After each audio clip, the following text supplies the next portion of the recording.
Reciting the Pledge of Allegiance.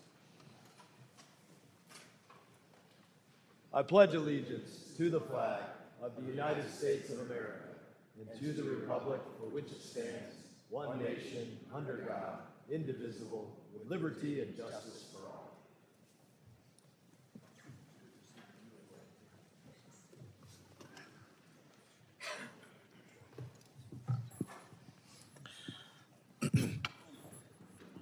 Thank you, everybody, for your attendance. The purpose of this hearing today is to identify structural challenges and functional deficiencies that impede the Department of State's ability to fulfill its mission and to work to find solutions to those issues. And I will now recognize myself for an opening statement. As I said, I called this hearing really to establish a simple fact.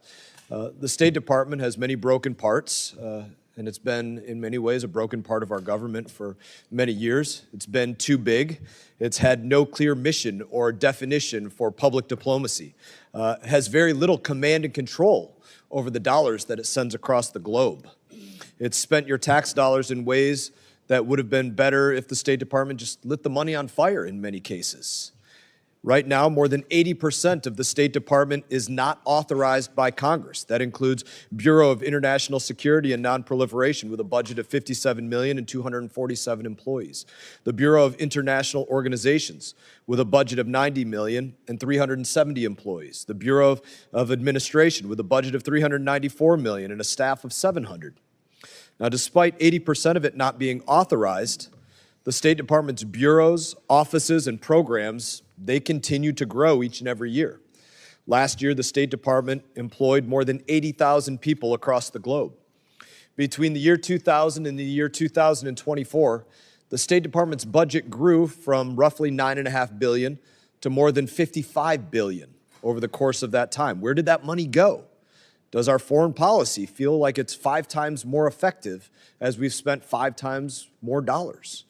Instead, we've had a State Department with plenty of duplicative programs, but again, not a clear mission and a clear outline on how to go out there and affect the missions positively on behalf of the American people and all of our interest. The largest operation of the State Department in any of our lifetimes was the withdrawal from Afghanistan, which was an abysmal failure. The State Department failed to plan everything from how many people would be requesting visas to how many people would be needed to process those visas, and 1,000 other things. The State Department is too big, and it's also unaccountable because we've not conducted a comprehensive, standalone reauthorization since 2002. It's also prioritizing the wrong things, in my opinion. That is why we saw American dollars going out the door to foreign companies, foreign countries, foreign NGOs, and foreign adversaries like the Taliban, with less oversight than it takes the average American citizen to get a driver's license at the DMV. Don't take my word for it. Listen to what the State Department's funded with your tax dollars, and many of you heard me give lists of hundreds and hundreds of items. I'll list just a couple. $14 million in cash vouchers for migrants at our southern border, $24,000 for a national spelling bee in Bosnia, $1.5 million to mobilize elderly, lesbian, transgender, non-binary, and intersex people to be involved in the Costa Rica political process. $20,000 for a drag show in Ecuador, $32,000 for an LGBTQ comic book in Peru. I would challenge anybody in here to refute that American tax dollars were not spent in this way. I don't see anybody refuting that. I have hundreds of more examples of these, if not thousands. We have proof that these things happened. We have the documents, we have the photos, we have the receipts. These things are too stupid for us to try and make up, really. But this is not about scoring political points with each of those, otherwise I'd give the full list. These programs were funded with American tax dollars because somewhere, some person down the line at the State Department thought that programs like that were actually public diplomacy. This spending was not life-saving. It didn't make American citizens visiting those countries safer or American businesses operating there more prosperous or a better partner. It didn't bring any of the countries in which the money was spent closer to America. In fact, many of these countries actively opposed what the State Department was actually doing. Yet State Department officials thought this was public diplomacy and exactly what America should be doing. Again, I personally disagree with that definition of public diplomacy, but we should have this debate. And we should figure out what American tax dollars should and should not be used for abroad. And that's what the debate about a State Department reauthorization is all about. That's what this hearing and a reauthorization process will accomplish. We need to restore command and control over the State Department so that you don't have USAID betraying its core mission by funding an $850,000 transgender job fair in Bangladesh or a $15 million in condoms to the Taliban. That did nothing to bolster America's national security. Even worse, the lack of accountability allows USAID to create a bloated industry where DC contractors profited off sky-high overhead costs while people most in need received very little compared to what those contractors received. Even USAID admitted that just 12% of its grants went directly to local organizations. This lack of accountability at USAID is exactly why the agency needed to be brought back under the control of the State Department. And this is an idea that was embraced by Bill Clinton, President Bill Clinton and President Joe Biden, and it's move that we should make permanent in our reauthorization bill. The State Department has been broken. That has been true. But it's also our responsibility as the Foreign Affairs Committee to fix those issues permanently. Until now, the State Department has never shrunk. It's never downsized its budget or eliminated an office or an envoy. President Trump, Secretary Rubio, and DOJ are already making changes, and they're looking at us to be a partner in that process. And we look forward to seeing Secretary Rubio to speak to us about that later in the month, next month.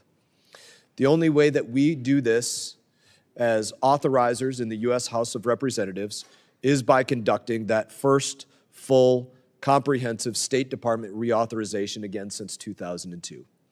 I thank you all for your participation in this hearing. I thank our witnesses for their testimonies when they give them.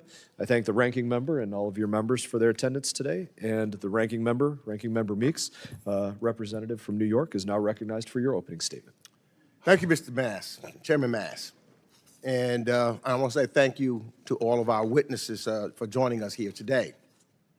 As a member of this committee, it is our duty to reauthorize the State Department regularly, just as Congress does with respect to the Department of Defense. As chairman of the 117th Congress, I made it a priority to pass the first State Department reauthorization in 18 years, doing so in a bipartisan way with then Ranking Member McCall. And that's because both Democrats and Republicans believed that it was in the best interest of the American people and the U.S. national security for Congress to ensure our diplomatic and development professionals have all the tools that they need to succeed. And let me just say, I praise all of those professionals that work for the State Department, that work for USAID. They are individuals who are focused and dedicated their lives to the United States of America. They are of the top and most respected individuals. As we salute our military, we need to salute those that work for the State Department and USAID for their mission and the sacrifices that they make every day to their families and others for the benefit of those in the citizens of the United States of America. So, and I believe that both Democrats and Republicans believe it was in the best interest of the American people and national security for Congress to ensure our diplomatic and development professionals have all of the tools that they need to succeed. So while I appreciate that this hearing was called and agree with the need for Congress to regularly authorize the State Department, Mr. Chairman, I'm afraid this committee's actions, this Congress, have run counter to that goal. After all, how can we engage in a serious bipartisan conversation about strengthening the State Department and other agencies when Donald Trump, Elon Musk, and Secretary Rubio have eviscerated the very department and instruments of national security we're supposed to support, while not being called even once for a hearing before this committee? And while I appreciate the witnesses that we have here, and I know that we have proposed Secretary Rubio coming in on the 21st, we've not had any hearing with anyone from the agencies. And we appreciate the words that the chairman comes up with about all of his statistics. But the ones that should be before us should be people from the administration. And we have not had one. So you can't remodel a home after you burn it to the ground.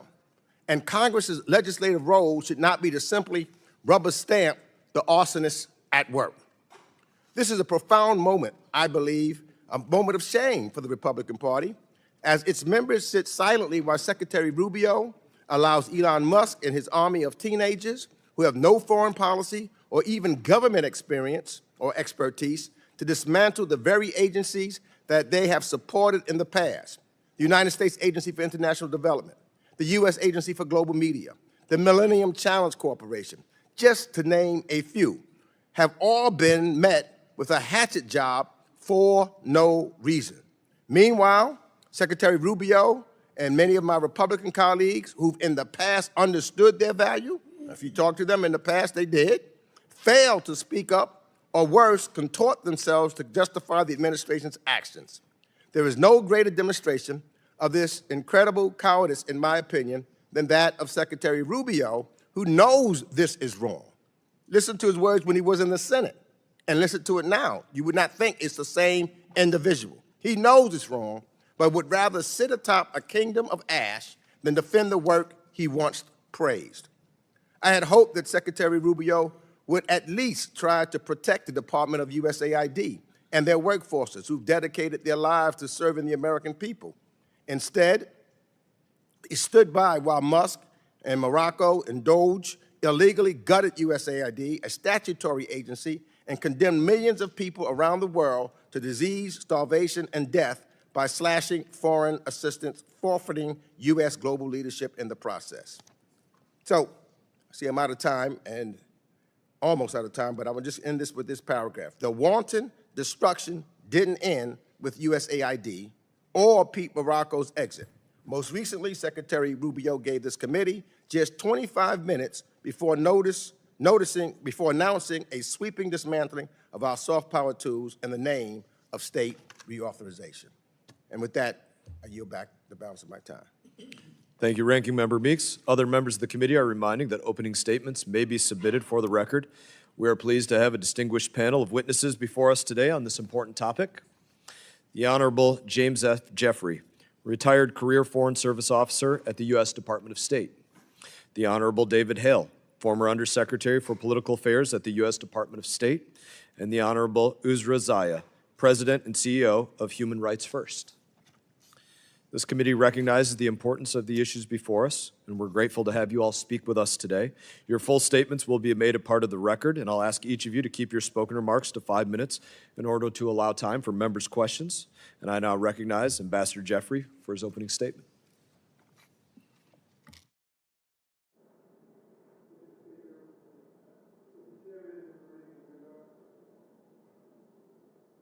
Okay.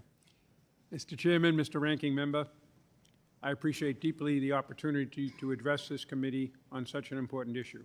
To save state, we must prioritize national security objectives, consolidate state operations, and empower regional bureaus.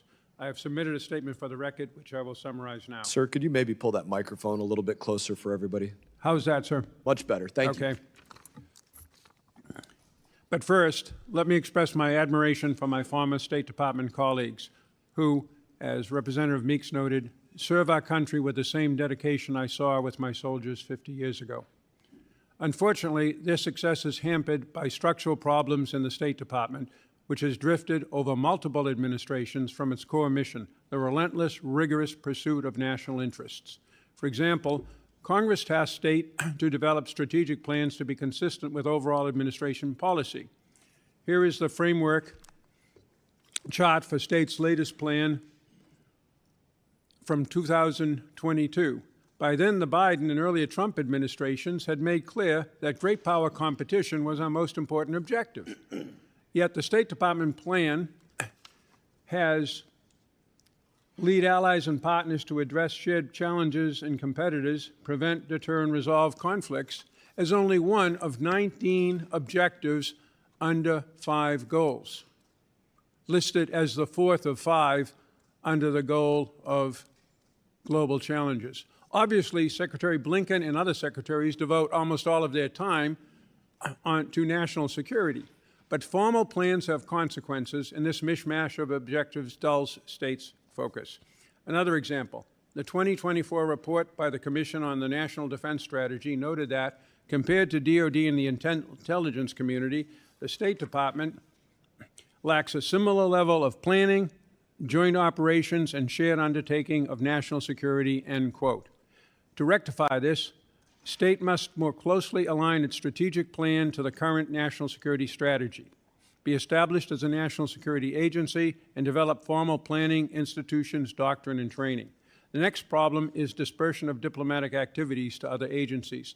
I applaud the return of USAID to its roots in the Department of State before the 1960s. I would add the Foreign Commercial Service and the military equipment programs under the NDAA Section 1209 that DoD now has. In contrast, I would transfer the visa mission to the Department of Homeland Security. States' geographic bureaus are the main operational arms of the Secretary. These bureaus, however, need major modifications to so function. Secretaries Christopher through Blinken, when confronted with a crisis, be it North Korea, Bosnia, Venezuela, Iraq, Syria, Iran, and more, assigned responsibility not to the Geographic Bureau and its Senate-confirmed Assistant Secretary, but to a senior, non-confirmed special envoy, reporting directly to the Secretary. I have been such an envoy 3 times, and I can attest this is a bad situation, but it keeps being repeated because it's the least bad approach, given the restraints with the regional bureaus. First, they must balance management of large organizations with their diplomacy mission, and that mission is spread between and blurred traditional state-to-state diplomacy and expectations for transformational nation building. One example is a human rights report required by Congress. This is for Bulgaria. It's 53 pages long. I did the first one in 1980. It was about 5 pages. Second, the bureaus have 8 layers between the desk officer for a given country and the secretary. When I was in the National Security Council, we had only 2 layers between such desk officers and the top. Third, bureaus' country responsibilities should be aligned with DoD's combatant commands. Fourth, even after the state reorganization just announced, the geographic bureaus are overwhelmed by 10 global special activities bureaus and 5 offices overseen by 3 undersecretaries and a new assistant SAR.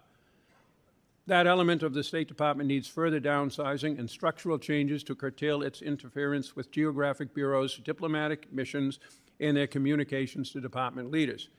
Personnel is policy, and much of the blur and baggage within state flows from confusion about the roles of Foreign Service officers as manager, or global change officer, or diplomat.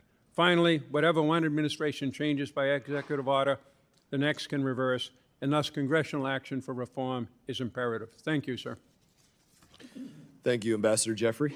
I now recognize Ambassador Hale for his opening statement. Thank you very much. Mr. Chairman, thank you, Ranking Member Meeks and the rest of the committee for the opportunity to be with you. I've retired after 4 decades as a Foreign Service officer at the State Department. So I really do welcome the opportunity to share my experiences and do what we can to improve the situation I think, Mr. Chairman, you have aptly described. I strongly support the idea of restoring the proper order of relationships between Congress and the State Department and the administration in terms of the authorization process and the bill. And I also strongly support the idea of revising and reforming the organizational and structural issues at the State Department. I would underscore, though, that these kinds of reforms can only be as good as the leaders and staff who are assigned to undertake them at the State Department. So I would urge you, after you're done with the business before the committee of the authorization bill, to not get distracted and to be persistent in making sure that state follows up and that they have the leadership and the resources and the mindset and the training that are needed in order to do whatever the authorization bill and the reorganization of the department demands of them. And that includes taking a very deep look at the way in which we hire, train, promote, and separate our staff, and making sure that the services, the civil service and the foreign service, have the skills to meet the emerging and future needs that are identified in those reorganization charts. And I look at the latest, I don't know if it's an accurate one, but the reorganization chart that was leaked recently or released recently from the State Department, and it's got offices there that I warmly welcome in terms of emerging problems, science and technology, economics. But I would ask you to turn to the Foreign Service Institute and make sure that we're actually training people that can do those jobs. Because in my experience, we are falling short in that area. I would also look forward, of course, to discussing, based on my own experience, how we can do a better job in all of the topics that you raise. And all of it, in my mind, means really going back to basics. What is the Foreign Service all about? And what is the State Department meant to do? And by having a stronger connection between Congress and the State Department, we can make sure that we're following the direction of the American people, which is what service is all about. So I look forward to your questions and the opportunity to discuss these topics further. Thank you, Ambassador Hale. I now recognize Ms. Zeya for her opening statement. Thank you, Mr. Chairman and Ranking Member Meeks, for the invitation to testify today. And I, too, am a retired former Foreign Service officer, as well as the current president and CEO of Human Rights First. Congressional oversight and guidance are vital to the work of the State Department as it navigates complex and overlapping crises around the world. State authorization can and should rebuild bipartisan consensus around the imperative for cost-effective diplomacy and foreign assistance that sustains U.S. human rights and humanitarian leadership and enhances American security, prosperity, and well-being. In that bipartisan spirit, I'd like to underscore 3 key points. First, investing in U.S. human rights and humanitarian leadership makes Americans safer and more secure from autocratic overreach and transnational threats.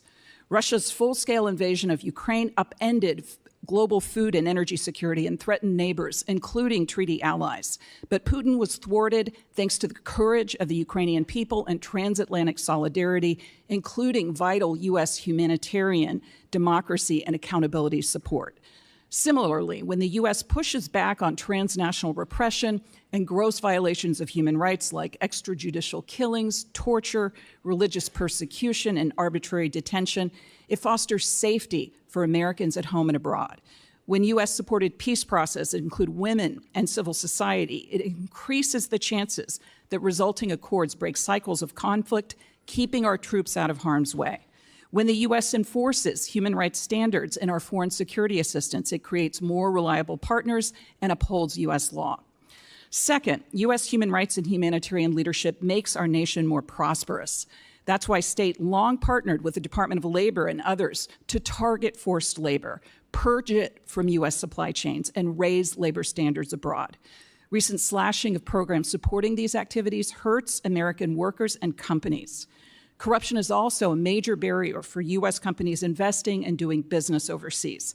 This makes all the more concerning the current administration's suspended enforcement of core anti-U.S. corruption law. U.S. humanitarian leadership saves lives and advances U.S. security and prosperity by reducing onward migration to the United States and upholding legal pathways that enrich U.S. society. State Department advocacy for shared responsibility on migration in our hemisphere helped nearly 2 million Venezuelan refugees find protection in Colombia and expanded asylum access in countries like Costa Rica and Mexico. U.S.-based refugee resettlement, now frozen and decimated at home, helps ensure other nations continue to host the vast majority of the world's refugees, but has also delivered billions of dollars in net gains to the U.S. economy. Third, and finally, proposals to slash state personnel bureaus and offices and integrate virtually all functions into regional bureaus will hobble U.S. human rights and humanitarian leadership. With due respect to my former colleagues, over my 3 decades at state, I often saw regional bureaus shy away from difficult conversations or actions on human rights, even with U.S. adversaries. That's why Congress created an Assistant Secretary for Human Rights and Humanitarian Affairs and the DRL Bureau, now being stripped of its policy role, programs, and much of its personnel after decades of bipartisan support holding the world's worst regimes to account, rallying Democratic partners, and providing life-saving support to thousands of human rights defenders worldwide. Meanwhile, elimination of the Conflict Stabilization Bureau and offices of global criminal justice and global women's issues will shutter negotiation support that helped push ceasefire agreements over the finish line, and accountability efforts for the world's worst human rights violators, and curtail U.S. leadership combating gender-based violence globally. These cuts also erase department leads on bipartisan legislation to modernize U.S. foreign policy, such as the Global Fragility Act and the Women, Peace, and Security Act. Vague consolidation plans combined with an unexplained 15% cut in domestic state personnel and dissolution of USAID also bode poorly for effectiveness. Consolidation of the Office of Trafficking in Persons into the Bureau of Population, Refugees, and Migration ignores JTIP's statutory mandate and leadership implementing the Uyghur Forced Labor Prevention Act. Absorption of complex USAID disaster and other operations into an attenuated PRM bureau is a recipe for failure. Oversight should ensure consolidation is not a cover for collapsing U.S. humanitarian and development leadership as we know it. I would urge you to raise the concerns I've shared today with the current administration before its plan becomes a fait accompli, and I also encourage you to seek the views of subject matter experts and international civil society leaders. They will remember if the United States was on their side. I thank each of you for your opening statements. I'm now going to move to questioning. I'm going to begin with Chairman Emeritus McCall. Thank you, Mr. Chairman. Let me commend you for this noble effort. There's a reason why it hasn't happened since 2002. As Ranking Member Meeks mentioned, we worked together on state authorizations, but not a full scale. Oftentimes the Senate is the problem, even if we can get it through the House. But I do think it's important because, you know, when the diplomats fail, we go to war. That's what this committee is all about. This committee has the authority, the obligation to deal with issues of war and peace. I've often thought, why cannot this committee pass an authorization like the National Defense Authorization Bill that the Armed Services Committee passes? Instead, about 25% of the NDAA comes out of this committee. So we use that vehicle to pass our authorizations.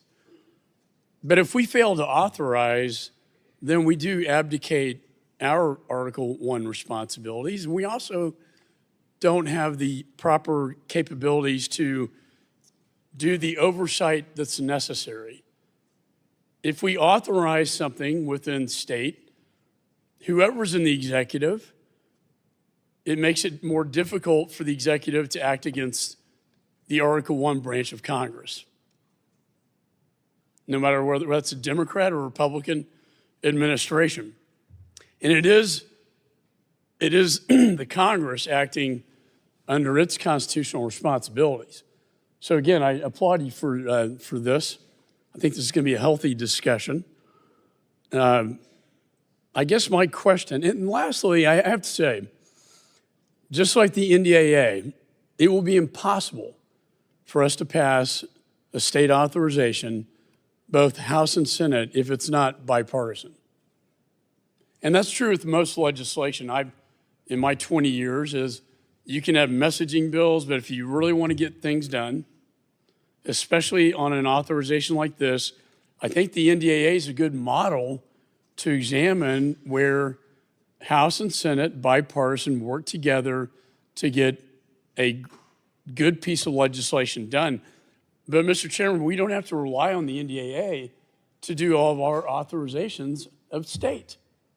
And that's what has happened since 2002, and it is a difficult process. And I want to ask all three of you, in the limited time, what are the long-term risks to our U.S. global leadership if Congress continues to operate without a regular reauthorization of the State Department? I'll start, Congressman. Without your input into a tightly organized Department of State, it will not reach its potential to coordinate, which is its core purpose, military power, economic power, values, and our partners and friends around the world, into a coherent effort to advance the safety and the prosperity of the American people, which is the core goal. The military puts great effort into this in a way that, having been in both institutions as a career officer, I don't see to the same degree in the State Department. Anything you folks here can do to help that would be much appreciated. If I can give a good example, Mr. Chairman, is under the first Trump administration, Mike Pompeo set up an office to deal with emergency contingencies in response to what he foresaw happening in Afghanistan. Unfortunately, the Biden administration eliminated that office. So when Afghanistan fell in a disastrous way, that office was not there to respond. And you know why? Because it wasn't authorized by Congress. Any more thoughts? No, I think that's an excellent example. I would, in addition to what you've said and what Jim has said, I would say that one of the problems also is that the State Department tends to go on autopilot when it hasn't gotten the direction that it needs, and that's a natural bureaucratic instinct, but it needs to be fought all the time. And I think the annual authorization process can help make sure that the State Department is actually changing as events change and as requirements change. I think the more fundamental thing in my mind is that the longer the State Department goes without an authorization bill, the more detached it is from the will of the American people. And so we need to make sure that Congress is playing its role to wake us up and hold us accountable. I'm no longer, when I say us, it's no longer me, but I mean the organization I was part of for my entire adult life, and responsive, and that we have an opportunity also to tell our story as to why we want to do things a certain way, and have that debate with the authorizers and appropriators. My time's expired with the excellent point about the will of the American people.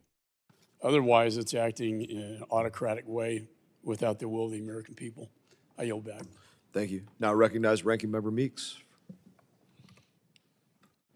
Thank you. And I actually don't disagree with almost anything that Mr. McCall has said. In fact, that's a big concern of mine, because what we've seen before us is not reform. It's abandoning decades of bipartisan support for centering human rights and democracy in our foreign policy, without consultation, without engagement, and without any regard for Congress's constitutional role as a co-equal branch of government.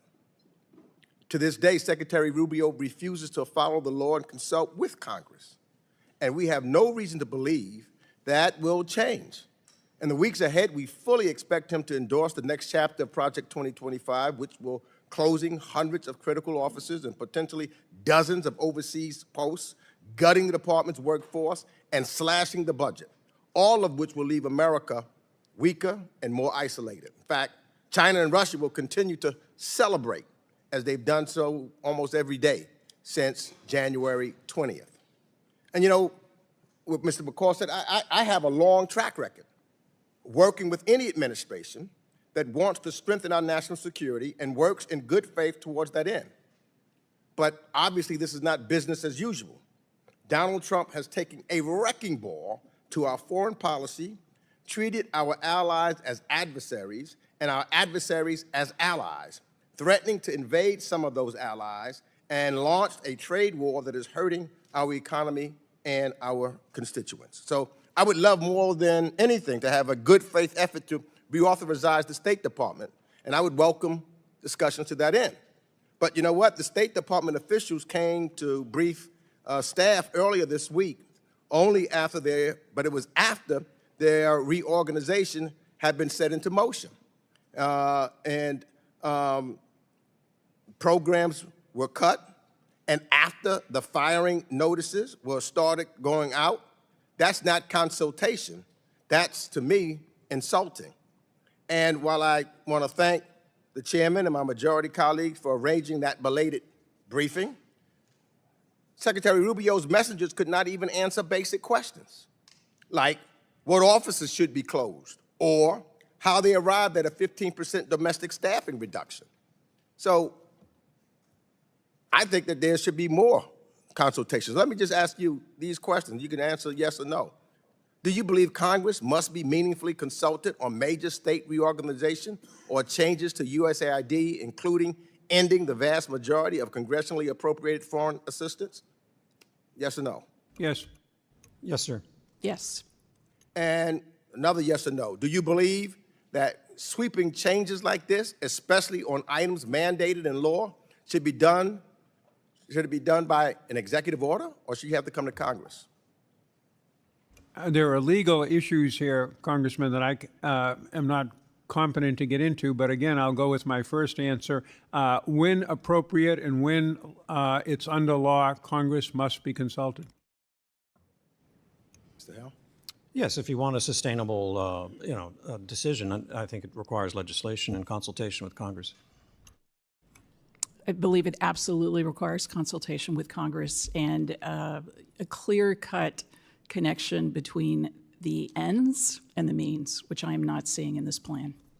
And also, on top of all that, Secretary Rubio's cuts already underway, and the White House is reportedly readying a rescission of more than $9 billion from the state and foreign operations budget.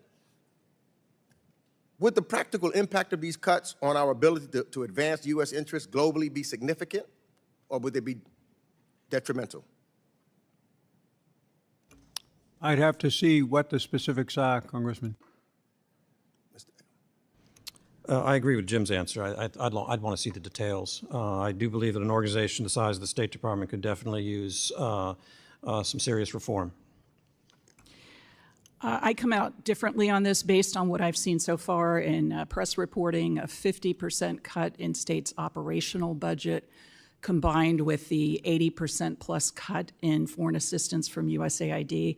I think this has devastating consequences with respect to our own security and prosperity and our ability to project leadership. I would just note that the PRC is already filling that gap. That's my next question. And we are seeing China increase its diplomatic spending. I've seen by over 8% for 2025, over 6% last year. And so again, to what end are we retreating from the field when our greatest geopolitical challenger is doubling down?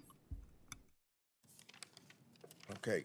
Now, just indulge the chairman just to have an answer with the two of you about that what was just mentioned about our ability to compete with China, significant or detrimental? I'll draw on an article in The Economist from March. And The Economist, as I think you all know, is a very internationalist, globalist, engagement-oriented platform.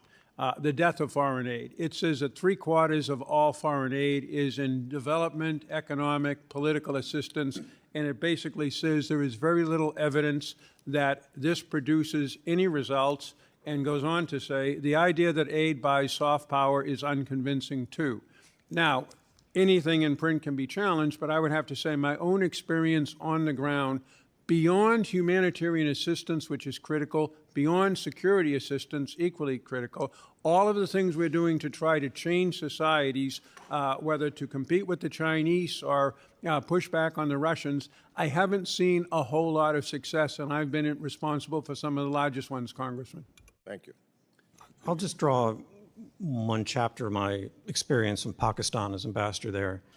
I inherited, the Kerry Lugar-Berman aid pipeline, which, frankly, in hindsight, I think was an experiment that proved to not have really succeeded in achieving foreign policy goals. There are some good things that were done with it, but for the most part, the Pakistanis didn't want the assistance. They blocked a lot of it, and I don't think that if you had a objective measurement that it really changed either the growth of violent extremism in that part of the world or the cooperation of the Pakistani authorities to U.S. policy. In contrast, the Chinese were spending $50 to $60 billion in Belt and Road Initiative programs in Pakistan at the same time. They got a lot of credit for it. But over time, it turned out, as people discovered, these were not grants like ours. They were loans. And the business plans didn't make any sense. There's a lot of favoritism and corruption in it. And now they have a debt overhang that they can't deal with. So the Chinese approach also soured. So I'm not sure that I want to, while not ignoring the fact that resources matter, that the amount of money we're spending versus what the Chinese are spending in any given country may be a starting point for a conversation. I don't know that it necessarily reflects an outcome of the way to measure exactly the best way the United States can influence behavior, because aid does not change policies. It can enable a partner who already is in agreement with us to do the things we want. But dangling aid isn't going to make somebody do things that they don't otherwise feel is in their national interest. Thank you. Thank you. I appreciate those answers. We now Could recognize, is there time to, oh, sorry, okay.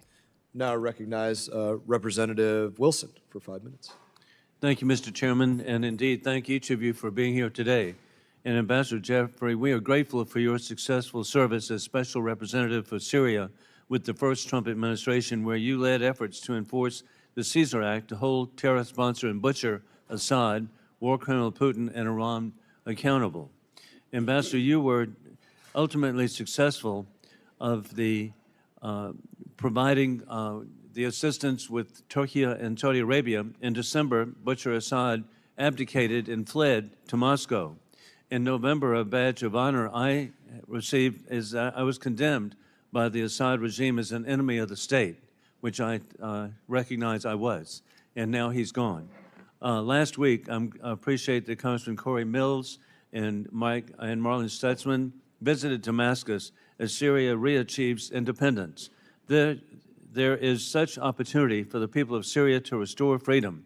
The UK last week lifted sanctions. With that in mind, what do you think American policy should be to assist the people of Syria? I gather that you're looking at me, Congressman. Yes. First of all, it was the Syrian people who overthrew Assad.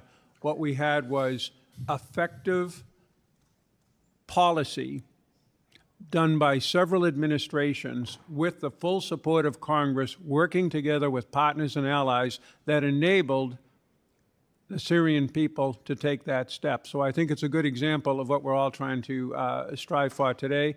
I think we need to, as this administration is doing and as the Biden administration in its last days did, reach out slowly and carefully to the new government and take steps as the new government responds to our and other partners' legitimate security concerns. I think it's on a good path, Congressman, but time will tell.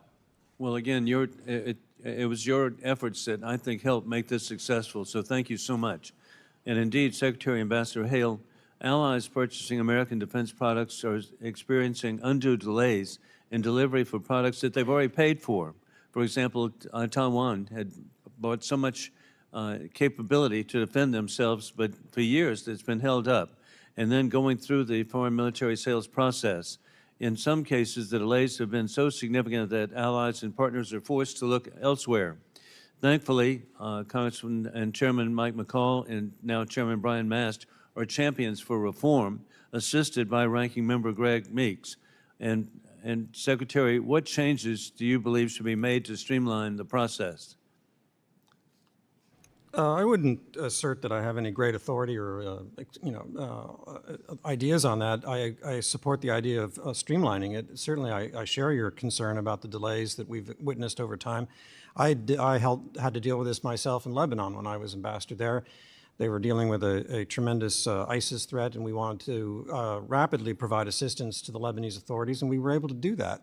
It took a lot of hard work by an embassy, frankly, our defense attaché, myself, and the teams back here, so it can be done. But if you have ways in which you think we were able to streamline this while making sure that, of course, the money is not diverted into areas that are inappropriate or corrupt, by all means, we should do that. Once we know we have a policy, it shouldn't be hard to figure out what we're going to do after that. Well, hey, I want to thank you. You indicated ambassadorships in Islamabad and Beirut. My goodness, you really are selected for interesting places. But on a positive note, there has been change in Lebanon too, and so what can we do to work together, hopefully in the spirit of Syria, with Lebanon?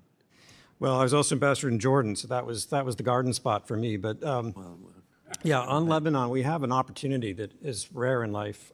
There is change underway. No one would have dreamt a year and a half ago that we would be able to deal with what we're dealing with here. The worst thing we could do is abandon the Lebanese to themselves. They still need help. The central government is very weak. The moderates there, their families and people have been assassinated by Hezbollah over time. It's hard for them.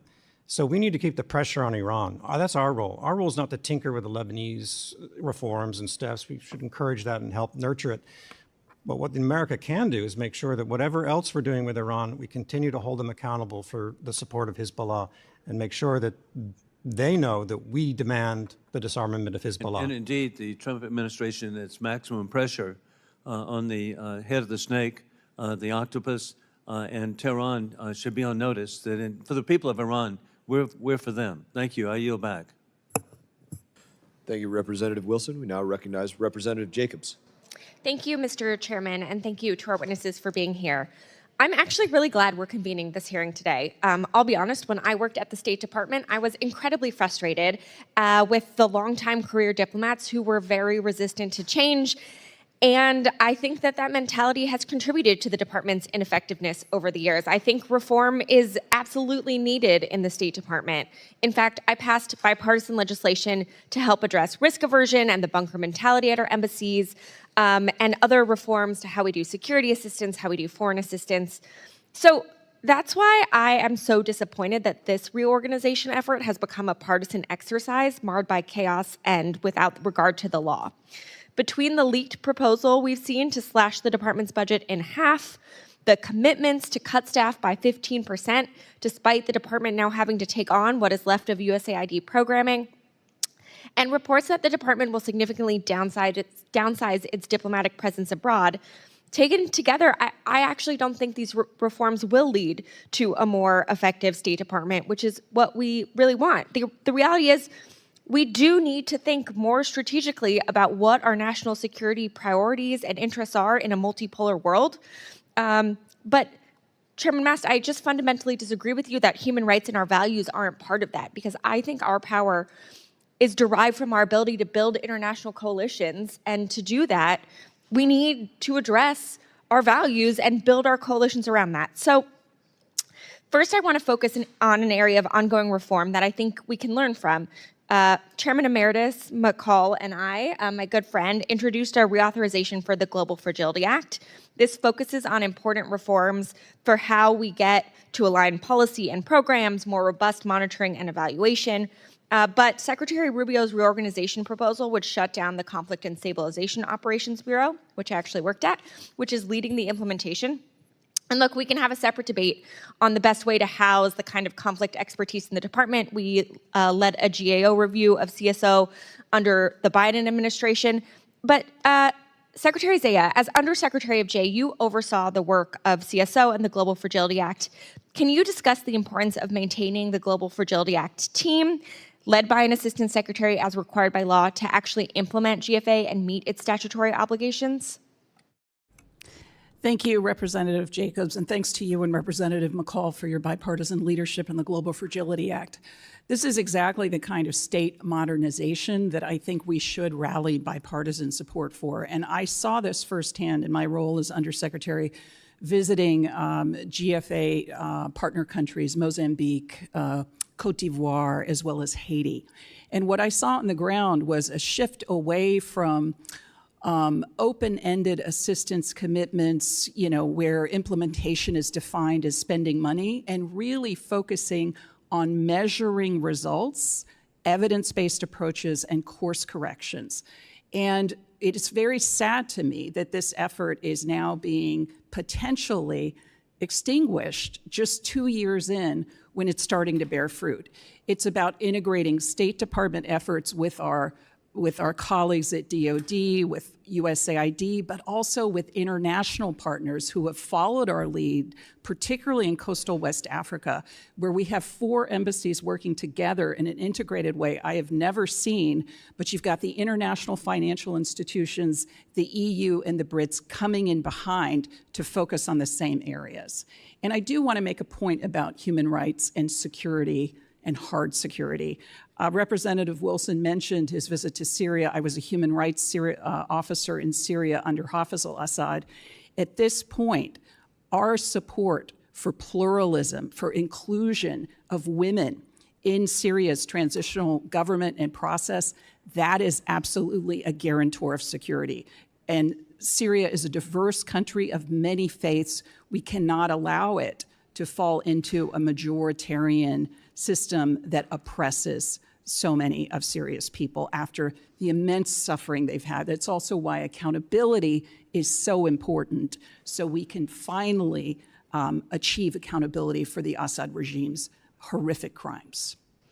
Thank you. I really appreciate that. And I think one of the really innovative reforms in the Global Fragility Act is being able to assess the effectiveness of U.S. policy in a single country across all of our activities done by all different agencies. And I know that sounds simple, but actually GFA is the only capability we've ever had to assess whether or not our policy, whole of government in a country, is actually achieving its goals. So I do hope that Secretary Rubio will maintain that function. And Mr. Chairman, I yield back. Thank you, Representative Jacobs. We now recognize Representative Smith from New Jersey. Thank you very much, Mr. Chairman. Thanks for calling this important hearing, and welcome to our very distinguished panel. I am the prime author of the Bipartisan Trafficking Victims Protection Act of 2000, and among some of its provisions, there are dozens of mutually reinforcing provisions. We established a tier system, tier 1, tier 2, tier 3. Tier 3 for the most egregious violators not doing anything or complicit in human trafficking within their country in the areas of prevention, prosecution, and protection. I've been very concerned, and I've held dozens of hearings over the years with both administrations, all administrations, and we keep getting from the tip office, ambassador at large, and from people in the tip office how there's almost like a hand-to-hand combat when certain nations are put on tier 3, and many of our bureau chiefs, especially the assistant secretaries for the region, argue and don't do it. There are other equities that we need to be concerned about, and my argument has always been, get it right. What you do on the sanctions piece, which is prescribed in the law as well, prescribed, I should say, is purely up to the administration. But getting it right on the facts, it should be non-negotiable. And yet the most egregious example there was during the Obama administration when Reuters broke the story that there were more than a dozen nations that got artificially inflated grades because of other issues. So I had 2 hearings on that. And said, don't do that. You sell out the victims. Now, I am concerned that we get the integrity right on the process, and ditto for the International Religious Freedom Act, so that, call it the way it is.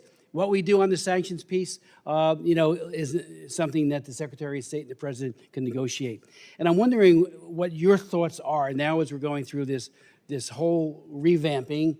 And Secretary Rubio, I do believe, is very strongly committed to both religious freedom and to trafficking issues. How do we ensure the integrity of the process, getting it right? Those bureaus need to be as independent as possible, in my opinion. The tip office is made up of wonderful people who work overtime, and each embassy, as you know, Mr. Ambassador, tender all of the data back as to what's going on in that individual country. How do we ensure that those, and there are other offices as well, but religious freedom and trafficking in persons, how do we ensure the integrity of that process? Yes, please. Thanks so much, Representative Smith. I would say from my own experience, I have seen how the TVPA affects change on the ground in the tier ranking system. And I would say in my role as Undersecretary, I enjoyed very close collaboration with my counterpart, the Undersecretary for Political Affairs, and colleagues from regional bureaus in really focusing on the countries that we were seeing a degradation in conditions, but also recognizing opportunities for progress. I want to highlight 2. Together, the Office to Combat Trafficking in Persons, working with civil society and the private sector, worked tirelessly to successfully eradicate child and forced labor from the cotton industry in Uzbekistan. That might sound like an issue far away in a land that doesn't matter to Americans. It does matter to the U.S. cotton industry, who cannot compete against forced labor-produced products. This is why I am so concerned about subsuming this office, which really enjoys unrivaled global leadership on this mission to end human slavery, into the Bureau of Population, Refugees, and Migration, the legal definition of human trafficking does not require movement across international borders. So I am quite worried that that is a downgrade that will really undercut efforts to end exploitation of some of the most vulnerable people at a moment where we're really making progress. I've also seen in the case of allies like the Republic of Korea, a downgrade to Tier 2 really produced a tremendous amount of effort and engagement where we saw improvements where they were able to move back up to Tier 1. So the ranking system, I think, has had a very positive effect, although many didn't like it when it came out, in affecting change. If I may briefly add to this, I was ambassador to Albania, and boy, this was one of my top priorities. I haven't been too kind to soft power in my statement and some of my comments here today, but this is an example that I think for the committee to look at where soft power can work, because first of all, it reflects values that across the board Americans believe in, because this is terrible stuff. Secondly, it is something that is concrete that you can get governments to stop without changing their whole outlook to the universe, their philosophy, their religious background, and everything else. Much of what we do is broad. You've got to look like Denmark, or you've got to look like, Washington, D.C. This is very specific. We monitor it closely, and you bet I was always trying to get Albania raised one level higher, and you can bet I was beaten down because we had concrete standards to go by. That's what the Secretary should continue to enforce, because it represents the will of not only the Congress, but the American people. Thank you, Representative Smith. Representative Castro. Thanks, Chairman. I've served on this committee for, well, since I got into Congress in January of 2013, and have always supported a comprehensive authorization of the State Department. Doing so is a core responsibility of this committee and is our best opportunity to strengthen American leadership and diplomacy. And this committee has, in recent years, been successful in passing and enacting authorizing legislation to do just this. I've had the opportunity to contribute meaningful legislation now enacted to strengthen the State Department, USAID, and the Foreign Service. In drafting this legislation, though, there's always a balance that we strike. The language must be specific enough to set direction of the department, but flexible enough for our diplomats and foreign assistance professionals to implement the laws in an ever-changing international landscape. This has, for decades, been a careful balance built on trust and good faith between each Congress and each administration. Unfortunately, the Trump administration has abused this relationship and dynamic. The Congress has, for decades, authorized specific programs and agencies. USAID, the Inter-American Foundation, the U.S. African Development Foundation, the United States Institute of Peace, the Millennium Challenge Corporation. Bipartisan laws have established each of these agencies and their programs. Laws continue to direct funding for these agencies and their programs. In each of these cases, the administration has directed the agencies to reduce operations to, quote, minimum required by statute, essentially closing the agencies down. They have abused the flexibility afforded by the law to essentially terminate these programs. An authorization to do something without a requirement that it specifically be done is being interpreted as permission to ignore congressional intent and refuse to undertake the activity. In the current environment, if the Congress wants a law to be enacted, it seems the language must be very specific and bind the hands of our diplomats so that they have no flexibility. So I wanted to ask Ambassadors Jeffrey and Hale, how effective do you think our diplomats would be if the laws provide the department little to no flexibility because the Congress cannot trust the President of the United States to faithfully execute the laws of the United States?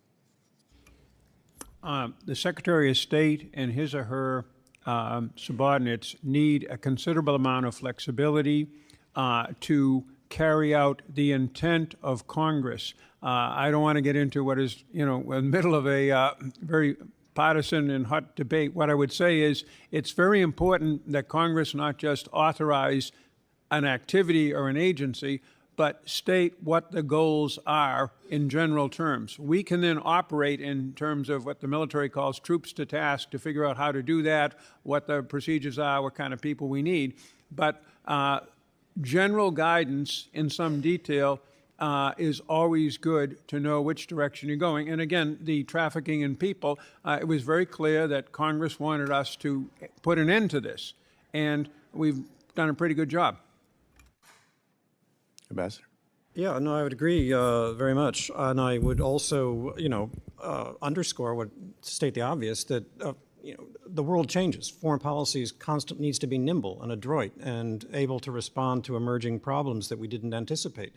Maybe we should have, maybe we shouldn't have, but we didn't. And we need to be able to have a consultation with you all here on the Hill about those emerging and changing threats and opportunities as well, and make sure that we have the flexibility we need, but also we're connected to you. And it's not just a matter of when you have your confirmation hearing or when you're called up for a very formal event, but the ongoing consultations with members and staff. Sure. Well, USAID, the Inter-American Foundation, the U.S. African Development Foundation, the United States Institute of Peace, and the Millennium Challenge Corporation have all been established by law and have existing valid authorizations. Yet the administration has moved to eliminate all of these entities. It has abused and exploited the difference between the spirit, or the gap between the spirit and the letter of the law. And so far, this committee and this Congress have allowed the president and the administration to do that. Perhaps, we'll see in the coming years, but forever resetting the balance of power and control between the executive branch and the president and this Congress. That is going on in real time right now. This committee and this Congress are surrendering influence and control over our diplomacy to the President of the United States. I yield back. Thank you, Representative Castro. Representative Barr. Thank you, Mr. Chairman, for this very important hearing. And far from ceding Congress's authority to the executive branch, this entire exercise is about Congress reclaiming its important role in authorizing and reauthorizing the State Department. Thank you to our ambassadors for your service. I just returned from a bipartisan Codel from our embassy in Tokyo. I thanked our incredible Foreign Service personnel there in that spectacular embassy there and thanked them for their service. And I think our Foreign Service personnel who are forward deployed in embassies and missions across the globe and who do a great job representing our country and our values overseas, they deserve a reauthorized State Department that reforms in some cases the department, that in some cases economizes the department, rethinks and reimagines and modernizes the department, strengthens and in some cases refocuses the department. I think our Foreign Service personnel and our diplomats deserve that. And that's what this entire opportunity presents. I'd like to take my time to clear the air on some negative press that this administration has received for this much-needed reorganization of the State Department. Critics have argued that cuts and reviews undermine American soft power and damage alliances with our allies. But our own Secretary of State and other senior officials have said that's not true. Secretary of State Rubio recently stated, "We're going to be involved in those things, caring about human rights, but it's going to be run at the embassy and regional level, not out of some office in Washington, D.C." Speaking on the America First trade agenda, Secretary Bessent said, "America First does not mean America alone. To the contrary, it's a call for deeper collaboration and mutual respect among trade partners." Tammy Bruce, spokesperson for the State Department on reorganizing U.S. aid, said that don't mistake a change for indicating that something is gone. It was never about us abandoning our commitment to funding of any kind, but it's going to look different, and now it will. It will actually be going to be within a functional framework. Secretary Rubio said about diplomacy in the Middle East, this is not a president that's looking to start wars. He's a president that's looking to stop the Houthis and prevent them. That's why we've been focused on Ukraine, and that's why we're having talks with Iranians. We're committed to achieving a peaceful outcome that's acceptable to everyone. We want to achieve a peaceful resolution and not resort to anything else. Ambassador Jeffrey, do you see the need for consolidation and more streamlined processes at the State Department and more focus? And how could it be actually beneficial to advancing American foreign policy? Yes, I do. I think, first of all, it's important that whatever this or any administration does, it reflects a general thrust of policy that we can be sure the next administration, regardless of Republican or Democratic, will follow. When we deal with countries and they say yes to something we're asking, they're making an investment, just like people do in the stock market, and they're investing in an assumption that there'll be returns on this. It's somewhat transactional, and thus predictability and consistency are important. So anything that streamlines the organization and makes it more efficient will help.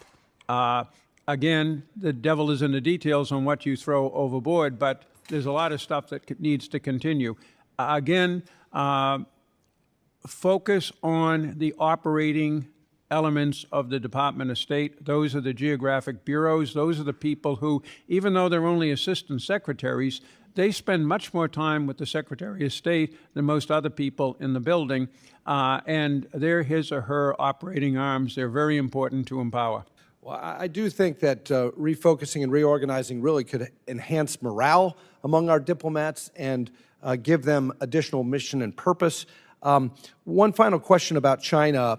In this new era of great power competition, where should the State Department focus its efforts with respect to competition with the PRC? And should we think seriously about some of our diplomatic efforts that actually push would-be partners into the arms of China, like our the previous administration's efforts to push against a domestic law in Uganda that actually encouraged China to build a Belt and Road project there? Well, I was involved when I was undersecretary in a major reorganization effort to confront the problem that we faced in China, because the organization, while the Washington consensus, as they say, had shifted and recognized the problem, the bureaucracy had not. And so we took the positions that were liberated out of Baghdad, Basra, and Kabul as circumstances changed there, and assigned them to the China team. A lot of people wanted them to be sent to China, and I was one of those arguing, and successfully so, against too much of that. Instead, we needed those resources and those people, which are our main resource at the State Department, to be on the front lines where we were dealing with the invidious Chinese influence, and that included international organizations, as well as different countries in the world, and you mentioned one of them. And so we did I think, a pretty impressive exercise in gathering data to understand exactly what the nature of the Chinese threat was in every country in the world, both business, security, public diplomacy, all the different categories of influence, and decide where were the countries where, frankly, it was too far gone, that resources were wasted there. Where were the countries where there was still competition, and where was the competition needed? And then to make sure that our country teams in each of those places had the resources and the strategy to deal with it, because how you deal with China and Thailand is going to be different than how you deal with it in El Salvador. And then to proselytize with our people to make sure they understood that whatever you were doing before, now China was at the top of your list. And I think we made great inroads. Well, I have great respect for our diplomats, and that's exactly why I support this reauthorization process to continue to strengthen the department. I yield back. I now recognize Representative Titus. Thank you. Well, while we're hearing about devastating cuts that are coming from the other side of the aisle, I'd like to talk about maybe some productive ways that we could enhance the mission through the State Department. One of those, I believe, is establishing a diplomatic reserve corps.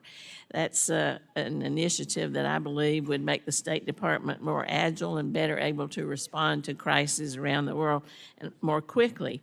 And I'm going to be introducing a bill that establishes such a corps.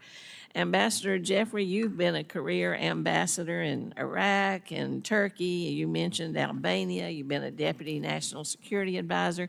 Would you speak to the advantages of having such a reserve corps? I think they're extraordinary. I've seen how it works with the military. It's what kept us afloat in several conflicts, rotating people in and out.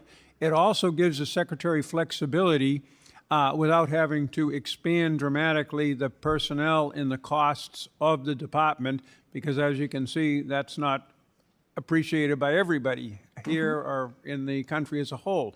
A Reserve Corps would be much cheaper and in some respects more flexible because these are people who are ready to go on an instant's notice. In many cases, we've tried variants of this on an experimental basis before, and I think it proved its worth. So I would strongly support that because there will be surges. We're going to be involved in the kind of thing we did in Iraq and Afghanistan. Sooner or later, one way or the other, we have been through the history of the Foreign Service and the U.S. government. Doing well by doing good, or vice versa, but makes it. Well, thank you. I'm glad to hear you say that, and I hope my colleagues will pay attention to that it meets some of their goals of being more efficient and also serving the mission. The second question is that if you look at Senator Rubio's comments during his confirmation hearing, he said, preventing crises is a lot cheaper and a lot better than dealing with crises after the fact. Now, I happen to agree with that, but when I look at the State Department reorganization, I see that the Bureau of Conflict and Stabilization Operations has disappeared. I don't see it on the new organization chart. Looks like it's going to sunset according to the fact sheet.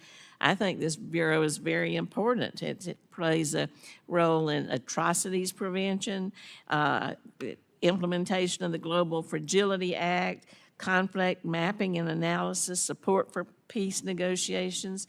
But it's gone. I mean, where is it gone? Are these technical capacities going to exist elsewhere in the State Department? Would you address that, Ms. Zeya? Thank you. Absolutely. The Bureau of Conflict Stabilization Operations has evolved into really the premier player supporting high-stakes diplomatic negotiations, including the achievement of a cessation of hostilities agreement in Ethiopia that ended the devastating conflict in Tigray. But they've also helped our efforts to stand up and a temporary political authority in Haiti. They've supported diplomatic efforts on Sudan, and as we've discussed, they are the government lead on the Global Fragility Act, a bipartisan effort to really pursue evidence-based, locally led approaches to better prevent and end conflict sustainably. So, you know, from an oversight perspective, I think there are a lot of questions as to what consolidation means, and there's a real imperative to ensure the United States does not lose this tremendous reserve of expertise that is making a difference in an effort to slash and consolidate. And on the overall point of consolidation, I want to say that the world is so complex that you simply cannot concentrate it in the hands of 6 regional undersecretaries. The functional bureaus of the Department of State are absolutely operational and strategic. One of the ones that I oversaw, the Bureau of International Narcotics and Law Enforcement, stood up a coalition of more than 160 countries to fight the scourge of illicit synthetic drugs and fentanyl. So this is really a moment for all players on the field, not to take out our team members in a short-sighted effort to streamline that undercuts our interests. Thank you very much. I yield back. The chair now recognizes Representative Jackson from Texas. Thank you, Madam Chair. Thank you to our witnesses for being here today. Appreciate your time. For over 20 years, Congress has failed to properly reauthorize the State Department, which has allowed the federal bureaucracy to circumvent congressional oversight. If Biden's State Department proved anything to us, it's that these bloated agencies must be kept in check, or federal bureaucrats will act on their own whims, independent of the needs of the American people. Thankfully, President Trump and Secretary Rubio have already taken decisive action to restructure the Department of State to better align with our foreign policy objectives and put citizens of the United States first. Both sides of the aisle have argued that foreign service performance evaluation and promotion processes lack objectivity and transparency. The issue is largely due to the previous administration's obsession with DEI, where former Secretary of State Blinken released a 5-year diversity, equity, inclusion, and accessibility strategic plan to, quote, ensure that the Department of State is a leader in the government-wide efforts to advance DEIA goals for federal workforce. Fortunately, President Trump and Secretary Rubio are working to ensure that all Foreign Service recruitment, hiring, promotion, and retention decisions are based on the individual's merit and merit alone. Ambassador Hale, what can this committee do to ensure that Foreign Service personnel education and promotion processes are based on merit even after the Trump administration is completed? Well, I think this is a core concern. We're a meritocracy. The Foreign Service is largely based on, staffing is largely based on a Foreign Service exam that is competitive. And we are pledged to the concept of up or out. In my experience, however, in my career, there was a lot of up, but there wasn't much out. And my data undoubtedly is old, but when I was in office, the data generally was about 0.5 to 1.5% of the Foreign Service each year was separated basically for non-performance. I suspect that there were probably more people than that who were not meeting the standards that objectively would be required. But part of the problem was that the promotion process produces a list where the bottom third or the lower performing staff. But then the next number you come into is how many positions do we have to fill? So the cut goes deeper than the cutoff mark for people who are really not performing by any objective standard. So we retain people who frankly really aren't capable, which is where streamlining can become very important. So you not only look at the people, but also look at positions and make sure that positions we have are really things we need to be doing. I personally don't get all that caught up in the reorganization charts. I'm not saying they're not important, but what is important is filling those boxes with people who can do the job. I mean, A, filling them, which we've seen as a problem in some administrations, and then B, making sure, as I said at the beginning, that they actually have the skill set needed and are held accountable to their performance, and that they understand the mindset of the Foreign Service should be that we are not policymakers. We are there to provide our expertise and knowledge and advice. Decision makers are other people, and when decisions are made, that we salute smartly and implement those policies rather than, but they also has to make sure that we have a climate inside the Foreign Service and the civil service that enables dissent and creativity, which is going to produce the best policies we can have. I agree with you on that. And I also think that recruitment and retention are going to be important as well, obviously. And I think that a merit-based system will help with the recruitment and retention and fill some of those boxes you were talking about. I have one more question real quick in my remaining time here. Consular officers play a vital role in our national defense, adjudicating who receives a visa to come to the United States and who is denied entry. Ambassador Jeffrey, given the important role of the Consular Affairs Office in maintaining the security of our borders, is there any merit to moving the consular visa adjudication function from the State Department to the Department of Homeland Security? And if not, why not? As I indicated in my remarks, I would support that because the policy is determined by Homeland Security, not the State Department.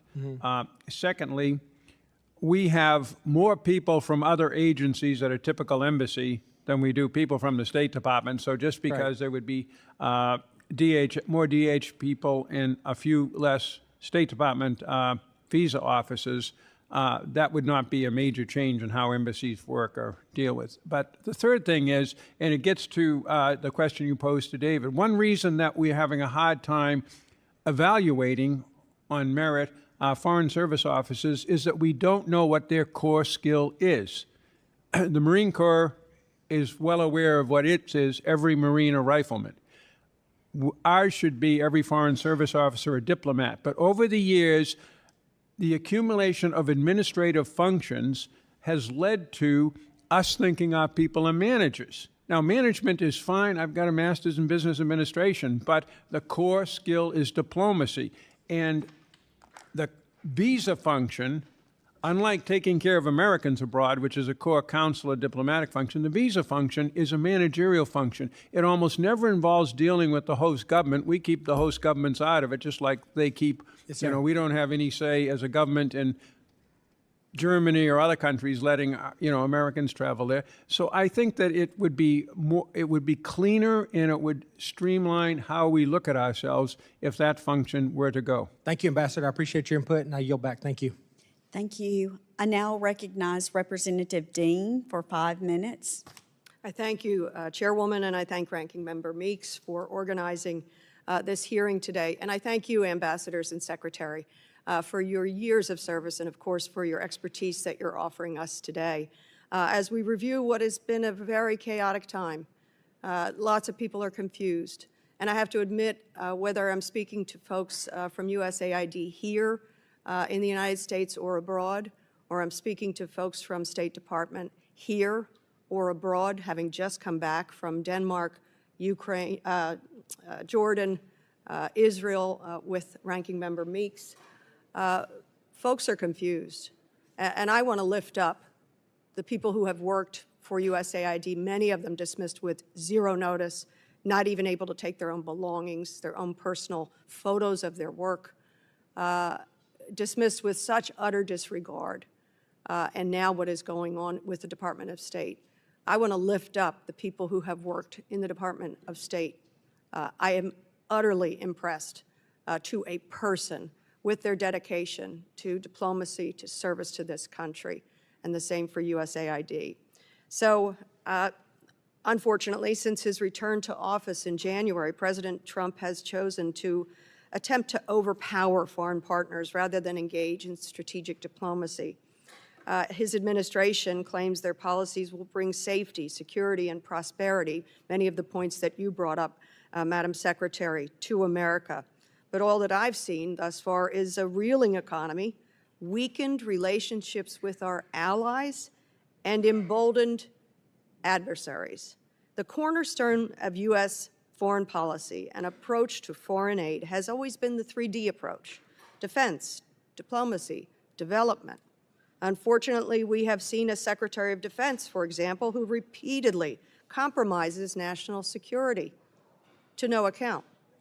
Shuttering of USAID under this administration, an agency that saves millions of lives and builds goodwill for America, builds our own national security. And now this drastic set of proposals and rapid changes to the State Department, which, as you said, Madam Secretary, will hobble diplomatic strength and create a void that our adversaries are obviously taking a close look at and probably enjoying. Like USAID, as I said, State Department is filled with some of the most knowledgeable in foreign affairs, national security, and humanitarian work. It honors expertise and takes years to cultivate.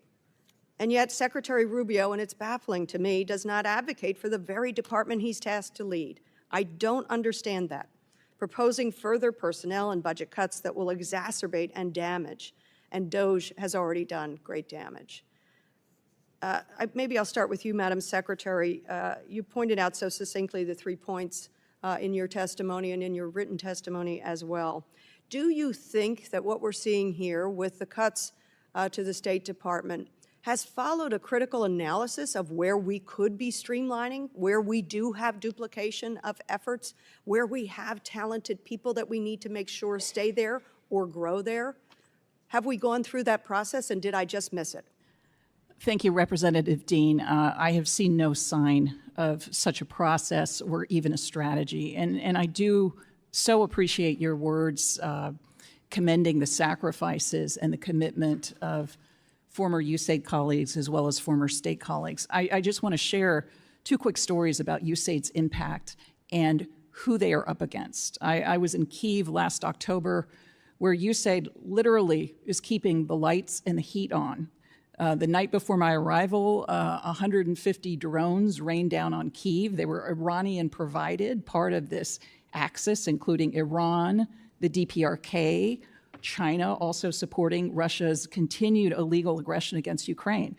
They tried unsuccessfully to destroy Ukraine's electric infrastructure, and it was USAID experts working in partnership with the Ukrainian government who were able to literally keep the population from freezing to death. That's one sign of their impact. A second is on I mentioned fentanyl and counter narcotics efforts that are, fentanyl is the leading cause of death for Americans between the ages of 18 and 49. People may not realize that USAID, working in partnership with the State Department, is literally clawing back rural territories formerly under the control of Clan del Golfo. And it isn't one siloed approach. It isn't just security. It is security and development.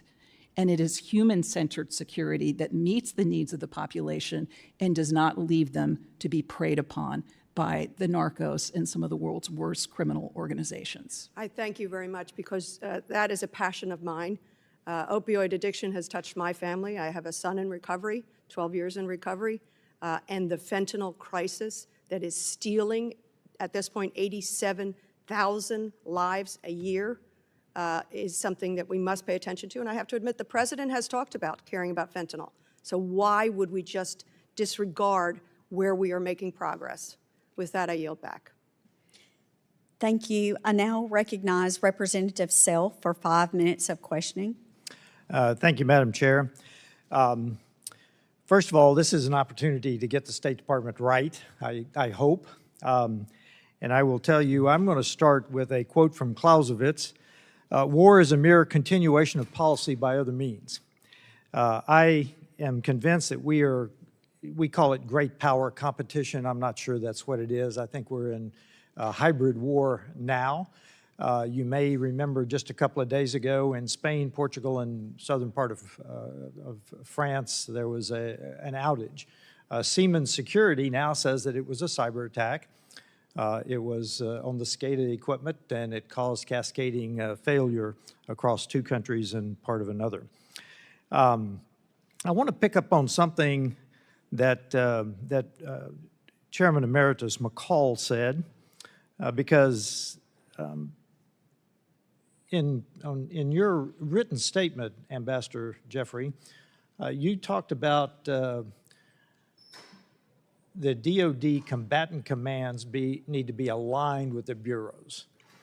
I am of the opinion, and I'd like your opinion, of State Department and DoD need to work together in the national interest of the United States across the world, because policy in the State Department simply is acting in our national interest and eventually to preclude war between great powers. So I think that this committee ought to inform the NDAA, because we ought to have a coordinated national policy for where we are going as a nation, which would include the backup of hard power to any soft power that we exercise around the world. China is certainly on the march, and they're making moves toward Taiwan. I just returned from Europe, and one of the points we were making to our European allies is when they build infrastructure, such as pipelines, they need to be coordinated with the war plans that General Cavoli is putting in place in NATO and turning NATO into a legitimate war-fighting organization. Yesterday, I held a hearing in the Europe Subcommittee on the cyberspace and digital policy branch of State Department. So I would ask you, Ambassador, for your thoughts on this, and particularly the digital policy here, because it is a part of the hybrid war that we are in now. Thank you, Congressman, and thanks for the Clausewitz quote. It's one of my favorites. Our flag officers are responsible for the other means. That's their business. Our job is the continuation, that plug-in between policy and what the military is doing in the field, the things they blow up, the things, territory they hold, territory they seize. And I found the military is very willing to listen to diplomats in the State Department. But the procedures, be it on the digital account, be it on emerging technologies, be it on new threats, the channels have to be clear-cut. It's very hard to have 2 battle buddies, and most of our combatant commanders and most of our assistant secretaries are in that situation. And it undercuts the immediate understanding, the sort of mind meld that you get in the field. For example, when I was in Iraq and later in Syria. I had a 3 or 4-star military counterpart in only one, and those officers only had one. It was me. And it worked very, very well. So I do think that that's important. In terms of the new threats, again, we bring the civilian side, which is often very important on these emerging military technologies, again, cyber, digital, all of that stuff. We can bring that to the table, and we can reinforce what the military is doing. Very good. So for the two ambassadors, where would you put cyberspace and digital policy? You Start mean with you, Ambassador. organizationally in the State Organizationally, Department? where would you put it? I think it's really hard, actually. You can have pros and cons for any of the conceivable ideas that I've seen. There was a movement to put it under P, where I served. I didn't think that was a particularly wise idea, partly because I knew I didn't have the skill set, frankly, as undersecretary to really grapple with the cyber threat. It was beyond my experience zone. So I think the first thing, not to skip your answer, I'll come back to it, but the first thing is to make sure we actually have people who can handle it, you know, who have the background. We are diplomats, as Jim said, first and foremost, but we also have to have the technical competence to deal with the subject matter at hand. And I don't believe we've been training people to deal with the cyber threat. I would put it under in the T family, if forced to make a decision, because again, I think you're more likely to get the kind of people who have the frame of mind to deal with it. It's global in nature, of course, and so that's where I would put it. And I know time is of the essence, but I would just reinforce, in my experience, the coordination between the Foreign Service and embassies and combatant commanders has been superb, and it works far better in the field than DoD-state relationships do back here. Not that they're bad, but overseas, I think because we're all on the front lines of whatever we're dealing with, the cooperation and communication is really outstanding. Very quickly, Ambassador, do you have an idea on CDP organizationally? Yes, I would agree with David. It should be one of the global bureaus or offices, probably T, but the key thing is those are the kind of global things I like because they provide technical expertise. It's a worldwide problem. It spreads beyond any regional bureau, and they provide support to us like the counterterrorism people do. They don't try to do our job for us or take it away from us or compete with us, and that's very important. Thank you. Thank you, Representative Self. Representative Barra. Thank you, Mr. Chairman. You know, this is my 13th year on this committee, and, you know, why I've always enjoyed the Foreign Affairs Committee in the past, you know, under the guidance of Elliot Engel and Ed Royce, is, yeah, we'll have heated debate, but when we're out there abroad, we're representing the United States of America. And I think we're all proud as Democrats and Republicans of who we are as Americans and what we've accomplished. When I'm out there, yeah, I do travel a lot, both on this committee as well as on the Intelligence Committee. And I see our brave men and women out there, Foreign Service officers, aid and development folks in conflict zones and refugee camps. And I have the utmost respect for them, as I do for our men and women in military uniform as well, and what they do to both provide the goodwill abroad as the people of the United States, but also to protect our services. So to the three of you, thank you for your service. If I look at the accomplishments of the United States, I'm incredibly proud of what we did post-World War II in creating a world order that created relative peace and prosperity for 75 years, ending the Cold War without actually going to war with the Soviet Union. Many of you were there on the front lines. And that was the military and our diplomatic corps working together. It wasn't Democratic or Republican. You know, we've had, throughout that time, Democratic and Republican administrations. We had a Congress, but we didn't go one way or the other. So I don't think, Mr. Chairman, you'll find a lot of resistance to doing a State Department Authorization Act. But what I would urge is, let's do this in a bipartisan way. We can't make this a Republican authorization bill or a Democratic authorization bill. Look, we're in the minority. I won't say let's meet at the 50-yard line. We'll go to your 40-yard line. But if you take us to the 10-yard line, to your end zone, we're not going to be able to do this. And the challenge there is there's going to be a day when the Democrats are back in the majority. I hope that's in 2026, Chairman Meeks. And if we do this together, then we can actually have something enduring. We're not going to get it all right, but we can get it, mostly right. So we're not constantly every 2-4 years going back and forth. That doesn't serve our interests well. That doesn't serve the world's interests well, because this is a different world. We're in the 21st century now. We've got to do this together. We've got to think about this. I would not go about a reorganization the way President Trump is, but it is what it is. It's creating an opportunity for us to build something better that's more reflective of today's world, to where we have programs that no longer make sense, great. But that doesn't mean we should retreat from the world. We should take the best minds, folks like all three of you who have been on the front lines, use your expertise, tell us how we could do this better, what worked, what doesn't work. But we should do it in this committee as Democrats and Republicans working together, so in 2 years, if we have the gavels, we're not undoing everything and starting from scratch. Let's do something that's lasting, that gets better each time. Let's reaffirm who we are as the Foreign Affairs Committee. Chairman McCall talked about what we do. Yeah, we pass authorization bills, but we always attach it to the NDAA. There's so much that we should have jurisdiction over as the Foreign Affairs Committee that goes into the Pentagon budget. That's not to knock the NDAA, but the NDAA is going to be a $1 trillion bill. We don't have to spend more money. We just have to take some of what's in that $1 trillion NDAA, pull it back into our budget, pull it back into where it belongs in a State Department authorization bill. I'm willing to work together if we do this in a bipartisan way.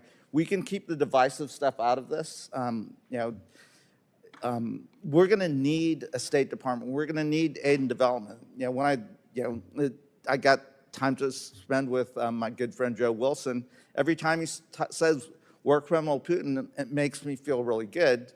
But the real work's going to be, I hope President Trump's successful in finding a ceasefire that is good for the Ukrainian people. But we're going to have to do a lot of work diplomatically to then make sure there's an enduring peace. What is rebuilding Ukraine going to look like?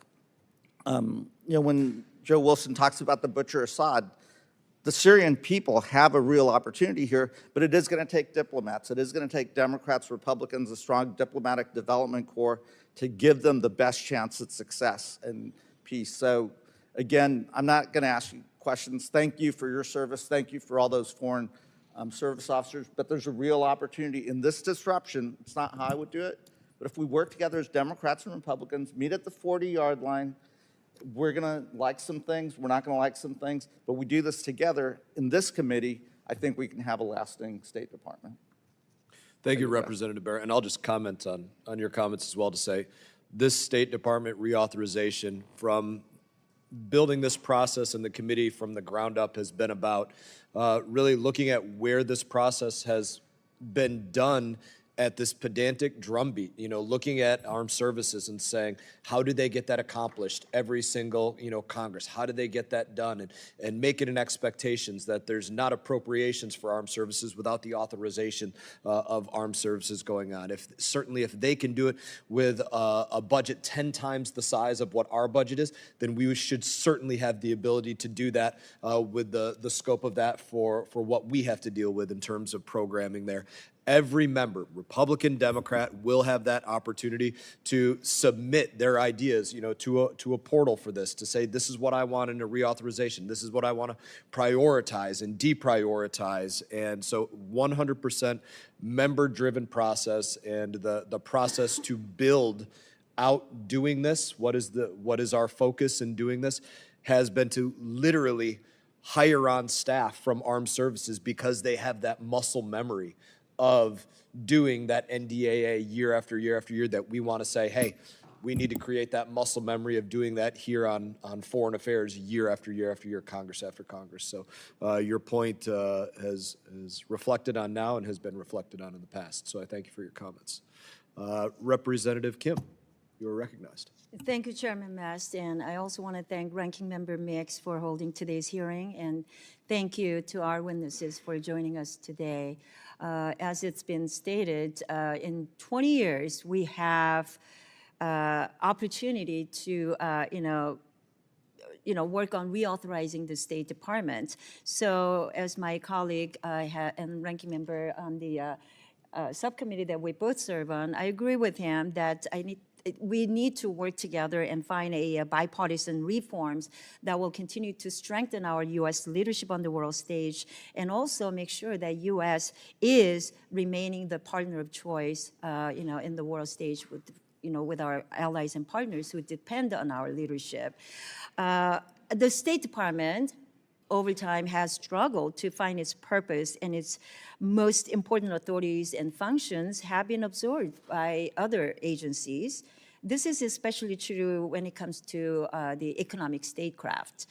In 2012, President Obama proposed the consolidation of 6 agencies, including USTR, Commerce, and others, to bring coherence to our economic statecraft portfolio, but that effort failed to materialize. So I want to ask you, Mr. Hale, is bringing USTR back into the Department of State as it was before 1961, is that a good idea?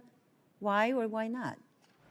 I definitely believe that there is a need for greater integration and coordination of our international economic policies and resources and agencies. I'm not wedded to any specific proposal on doing that. You would be a better judge of me of the reality that there are important domestic political factors in play here that that would have to be weighed. I would certainly believe that I understand why a president wants to have a cabinet-ranked member, of his team dealing with trade, but I've witnessed firsthand where the separation of the agencies has not allowed us to do the best job possible. And USTR in particular suffers, if I may say so. They're very capable people, but it's a very small agency, and the bandwidth is such. I can only imagine how they're dealing with the amount of attention being focused on tariff and trade policies right now. So I would encourage not just thinking about what our embassies can do to better integrate, but how the State Department can incorporate some of these. And third, there's been a lot of tinkering with the National Economic Council and having like a NSC equivalent to deal with national economic and international strategies. I haven't seen it really work the way the NSC works, where it's a really functioning, demand-driven organization where the president's leadership is clearly understood by everyone involved. That could be improved. Thank you. In 1979, the Foreign Commercial Service and Foreign Agriculture Service were pulled out of the State Department, weakening our ability to advocate for American business overseas. So, Mr. Jeffries, should FCS and FAS be brought back into the department? Absolutely, Congresswoman. One of the core jobs of any embassy team led by the ambassador is to promote American business, not just big ticket items such as military sales, commercial aircraft, energy projects, although those are always at the top of the agenda, but any kind of American business, American farming initiative in a country not only should, but usually does get the support of the ambassador and his or her team. Thus, they should be under the... I appreciate that perspective. In 1999, I want to talk about the U.S. AGM. U.S. Information Agency was dissolved and its component parts pushed into the department and created Undersecretary for Public Diplomacy. And so international broadcasting elements like Radio Free Asia, Radio Free Europe, Radio Free Liberty, and Voice of America, they were all merged into Broadcasting Board of Governors, and BBG and its successor organization, the U.S. AGM, that we're talking about today, were notoriously dysfunctional and desperately needed reform. That is a widely accepted as fact. So should these organizations be put under the State Department's umbrella or be reconstituted as federal grantees? Mr. Hale, can you answer that? Well, in my mind, they're foreign policy tools, so they're best led by the foreign policy agency, the primary agency, which is the State Department.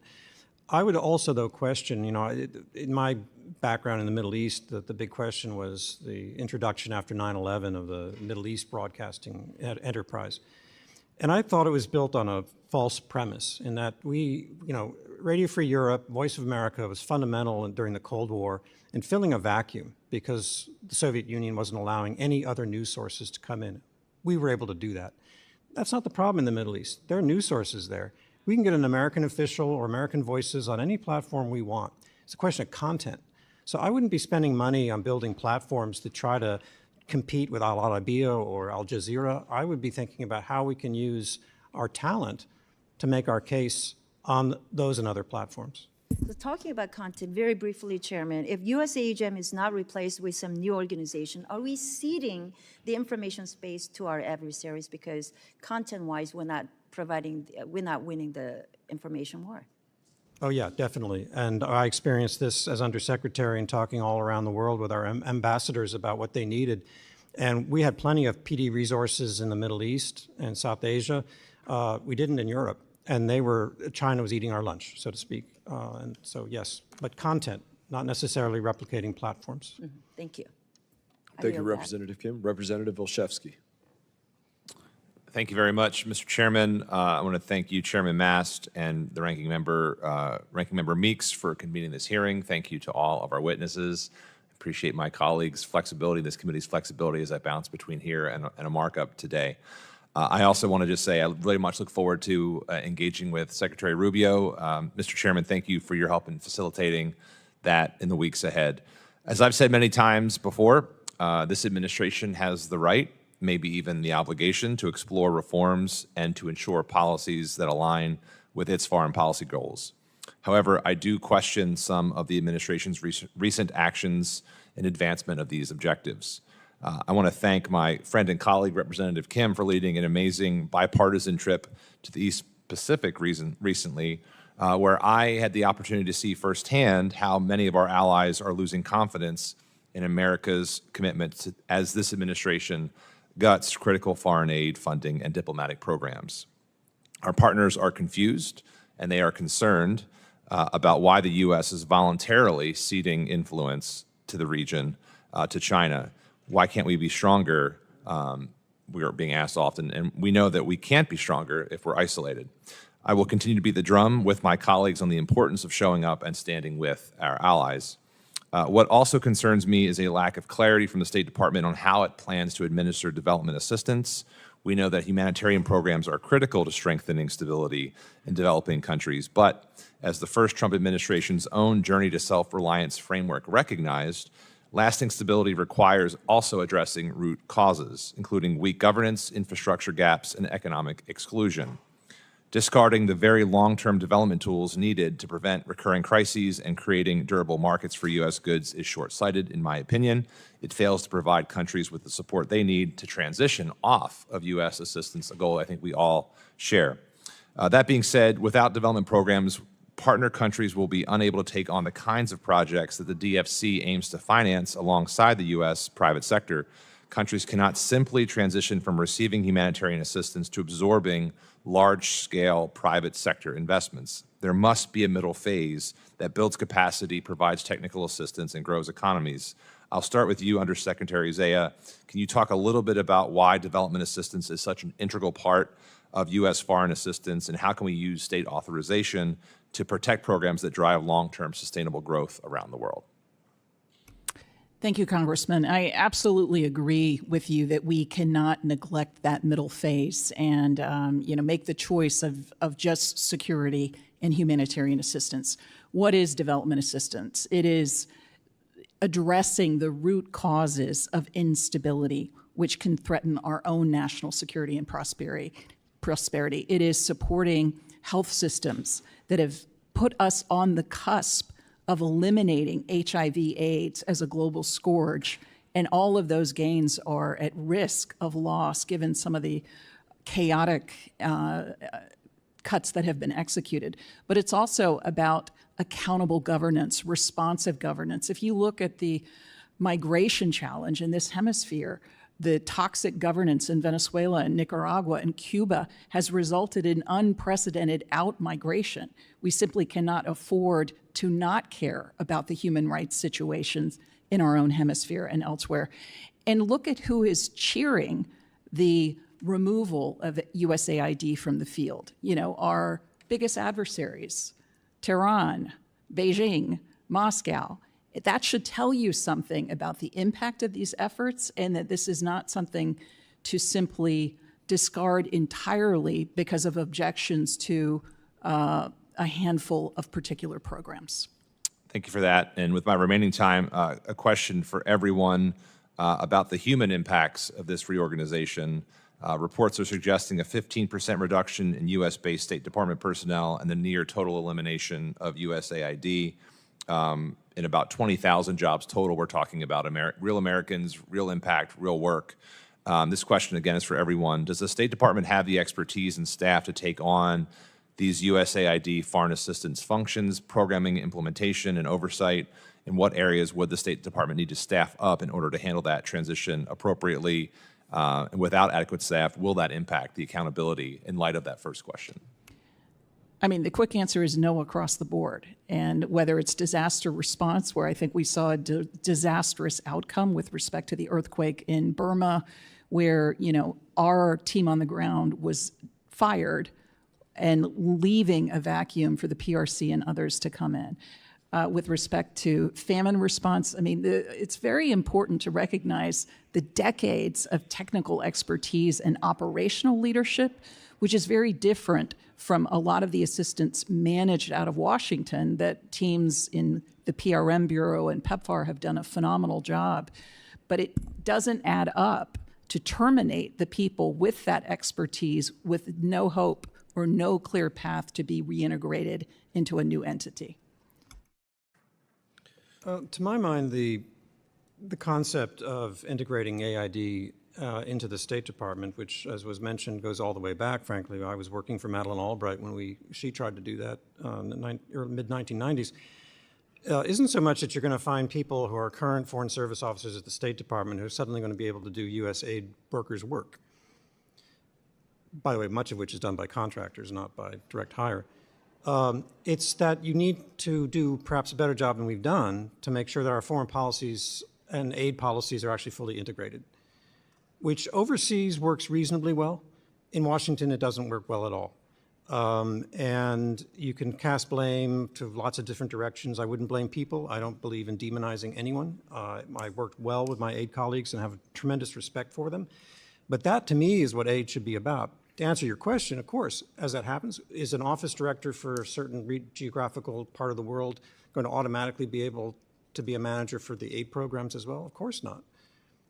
We need to integrate these processes, not substitute them.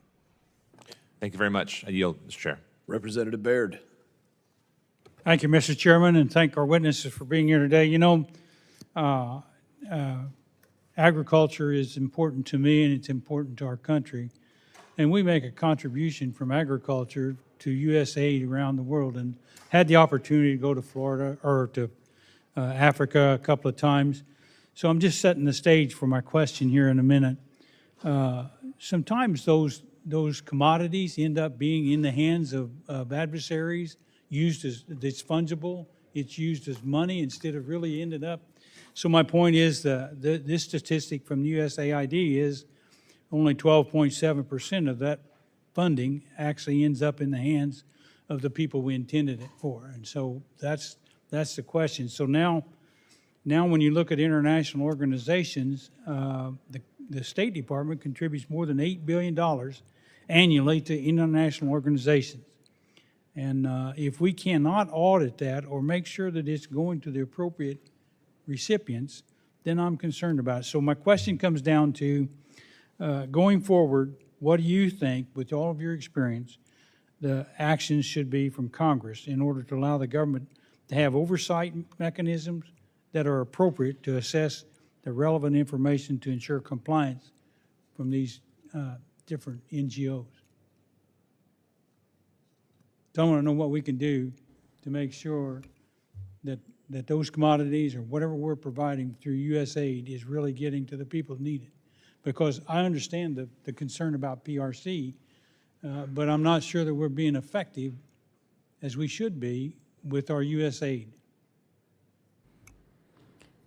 If I might jump in, Congressman, I would say this is why it's so critical to resource that oversight. And the dismissal of inspectors general at multiple agencies, including USAID, I think that was a setback. But certainly we have to make absolutely sure that all of that taxpayer-funded assistance is reaching its intended recipient. I think the 12% was with respect to local partners who are, the first recipient of this U.S. largesse. But I think you're absolutely right. But we have to, in this challenge funding environment, still have the manpower, the people who can ensure the money is well spent. And I think individual agencies have layers of support for that, but the 15% cut across the board in the department, it's going to be a difficult choice, I think, on the domestic side, where those cuts are going to come out.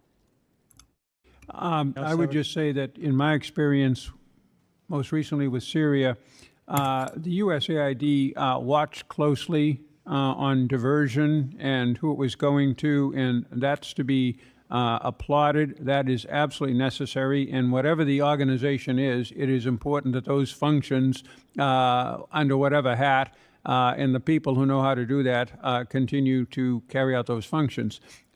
In terms of aid to international organizations, as the famous case of UNRWA in Gaza in particular, that's troubling. That's a special case, and it's something for Congress, and I think the State Department to take a closer look at. Well, sure, I agree. I think that it's,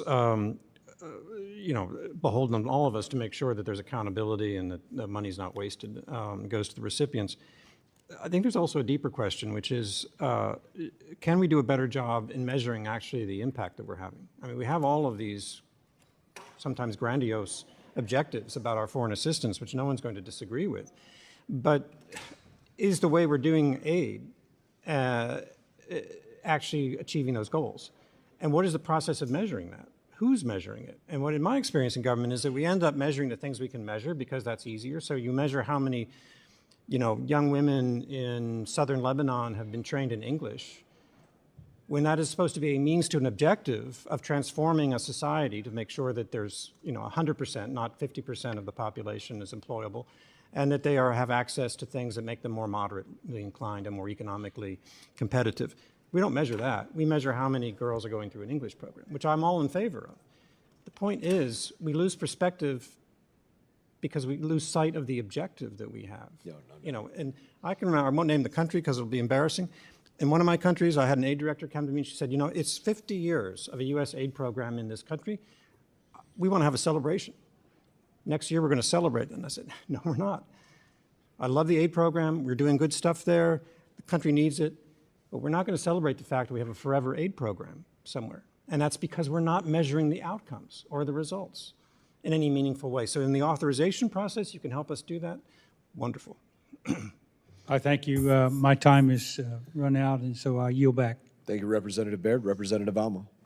Thank you, Chairman Mast, and thank you to our witnesses for being here today. None of the public hearings this committee has held on reauthorizing the State Department, including today's, have had a witness who is a current employee of the State Department. By comparison, at this point, last Congress, we heard from 7 current State Department officials, including the Secretary of State. So I look forward to seeing Secretary Rubio in this hearing room soon. This committee does not appear serious at this point about a thoughtful reauthorization process. If so, we would invite and have present current state leaders to be part of the public record so everybody can participate in the discussion. Instead, my colleagues on the other side of the aisle seem content to once again rubber stamp President Trump and Secretary Rubio's half-baked plan to eliminate programs that save lives. Let's highlight some of these harms. Ms. Zeya, could you provide one-word answers to the following questions? Would eliminating the Office to Monitor and Combat Trafficking in Persons help or hurt our anti-trafficking efforts? Hurt. Would it help or hurt our ability to rescue victims of human trafficking? Hurt. Would it help or hurt our ability to identify and prosecute human traffickers? Hurt. Turning now to the Office of Global Women's Issues, the branch focused on women and girls in peace and security processes. Would Secretary Rubio's elimination plan help or hurt women gaining leadership roles around the world? Hurt. Secretary Rubio proposed gutting the Bureau of Conflict and Stabilization Operations, which works to prevent conflicts that increase the risk of terrorism, trafficking, and smuggling. Would eliminating this bureau help or hurt our national security? Hurt. Would it help or hurt our ability to combat terrorist acts? Hurt. Lastly, this bureau funds work to document human rights abuses, war crimes, and other atrocities. Would eliminating this bureau hurt or help our ability to prevent human rights violations? Hurt. So it is critical here. I know we just ran through that exercise, but there are clear decisions, clear contrasts. This plan puts us on the wrong side of those. Now, on this continued frustration that I have around humanitarian aid, I refuse to be silent amid the unlawful effort to shut down USAID. And let me underscore unlawful. The reorganization plan completely eliminates USAID and calls for regional bureaus, the State Department, as we've talked about, to take over the development programming in their region. For example, in sub-Saharan Africa, USAID had been working on improving education to promote economic growth and political stability in the region. Ms. Zeya, you can take your time with this one. I don't need one word, but does the State Department have the expertise and staff necessary to effectively implement formally USAID development programs like these education programs in sub-Saharan Africa? And how does eliminating USAID harm our global development efforts? Congressman, the short answer is no. It does not have the expertise and the resources, but I would also make the point that it simply does not add up to take on such responsibilities at the same time you are making an unjustified, unexplained 15% to the domestic staff. And we've talked a lot about the Foreign Service, which I was a member of proudly for 3 decades plus, but there is a civil service in the department, over 10,000 strong, where there is a reserve of tremendous regional subject matter expertise, but you simply cannot assign these responsibilities. And I make the point about overseas presence because there has been a strong USAID presence overseas, both Americans and locally employed staff members who themselves are incredibly capable, dedicated employees of the United States who have really specialized in areas where you simply cannot assign that to a Foreign Service officer or GS-13 and expect to have success, by the way, while you're cutting the hide out of those offices or eliminating over 130 offices at the same time. Look, my time is wrapping up, but I want to conclude with this. This reauthorization provides us with a great opportunity, and I'm grateful that there is bipartisan agreement that we can use this moment to advance our interests, but not as we shoot ourselves in the foot when it comes to the expertise, the talent, the capacities that we have to make American interests meet the moment with our values across the world. My time has expired, and I yield back. Thank you, Representative Amo. And I would remind you, it would be unconventional to have unconfirmed appointees come and testify before us. Additionally, I don't know if you were present, but Mr. Morocco did come and speak to us, testify before us as well. And Secretary Rubio is scheduled to come sometime later in May. I don't know the exact date right offhand. And I would just take the opportunity to thank Secretary Rubio for what is his commitment to the American people, which is to say very plainly that any dollar that goes out the door, whether to an American, a foreign company, a foreign NGO, a foreign nonprofit, a foreign adversary, a foreign enemy, or anybody else, will meet the justification that it's better spent going abroad than staying in the pocket of an American. That is his standard, that he should be able to look somebody in the eye and say, the dollar that came out of your pocket is better spent going to the Taliban or to some other continent or some non-government organization or somewhere else than staying in your pocket. That is the barrier, the threshold that he wishes to meet, and I applaud him on that. And I recognize Representative McCormick. Thank you, Mr. Chairman, and thank you to the witnesses for your testimony today. It's been 13 years since we last passed a State Department reauthorization. Since then, we've seen the organization go totally overboard in promoting radical ideologies worldwide in executing our disastrous withdrawal from Afghanistan, which I take very personally. President Trump and Secretary Rubio are reforging a State Department that champions American interests and responsibility of stewards taxpayers' dollars. Soon it will be our job to codify that, to make it permanent.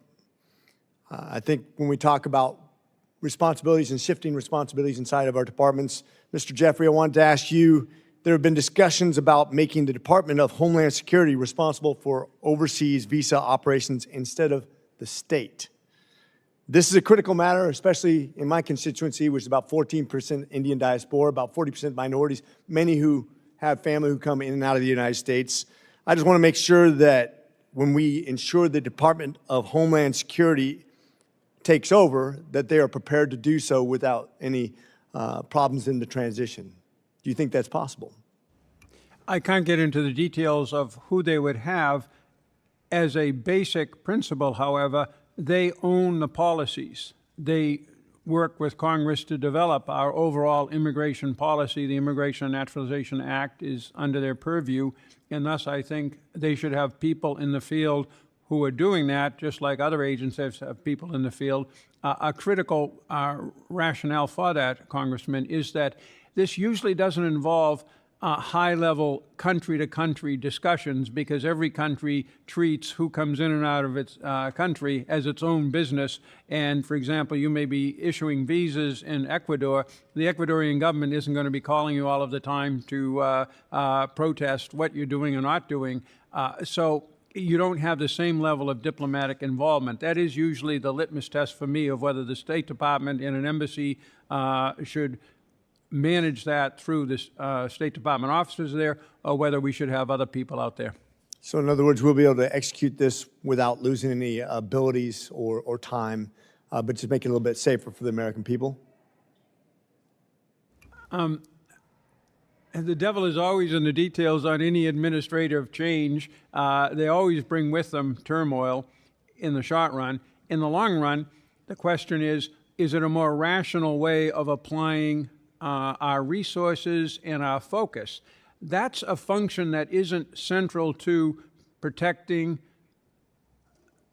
the American people in terms of threats from abroad. Well, actually it is, I'm sorry, but it is a very important mission, but it is one, again, that's technical in nature and that follows very specific laws, again, that DHS, not the State Department, puts out. Okay, great. Mr. Hale, $1 million question for you. Based on your experience, what specific changes can we make to the State Department through this reauthorization bill that would have the biggest positive impact on our national security and diplomacy? I know that's a big question, but if you can hone it down to what is the one big bite we can take out of this that would make us better? Insist that the Foreign Service actually goes back to basics. Whatever organizational chart you look at, is going to reflect certain transitory values, but the Foreign Service has to do its basic core function of diplomacy. And so as you write this authorization bill, I would ask you again, as I said at the beginning, to be persistent and not just, once you've written a bill, you're done. It's also about the continued engagement to make sure the Foreign Service actually has the training and the skills and the leadership needed to fulfill whatever mandates you've given through the authorization process. And I would say the biggest, to get really to your question, to me the biggest gap right now that I see when you look down the horizon that we're not ready for is the growing importance of science and technology in the work of diplomacy. We're never going to be scientists, we're never going to be that person, but we have to have much greater fluency in the substance of science writ large. I'm talking about everything from cyber to pandemics than is the case today. As a member of cyber on HASC, as a member of science, space, technology, and as a member of foreign affairs, I couldn't agree with you more. Thank you for that summary. We didn't even coordinate. With that, I yield, Mr. Thank you, Representative McCormick. Representative Stanton. Thank you very much, Mr. Chairman. Our goal as a committee should be to make sure the State Department is efficient and effective in driving U.S. foreign policy.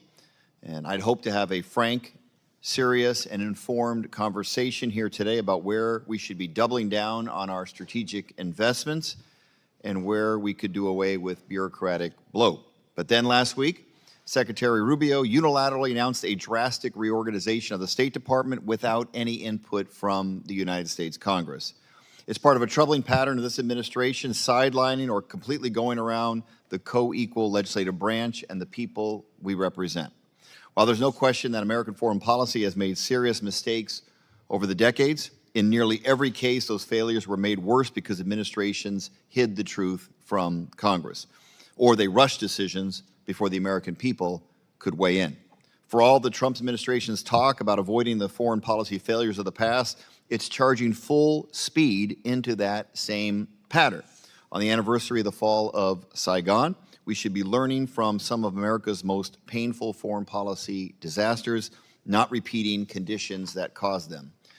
This reorganization is just the latest blow to the tools of American soft power, diplomacy, development, humanitarian leadership that have helped counter threats from Russia, Iran, and China for decades, that have boosted the Arizona economy by attracting foreign tourists, industry giants, and the best and brightest foreign students, that have reduced the flow of fentanyl by coordinating law enforcement across countries, that have helped reduce migration by helping people stay in their home countries instead of overwhelming our southern border even beyond what's already happening.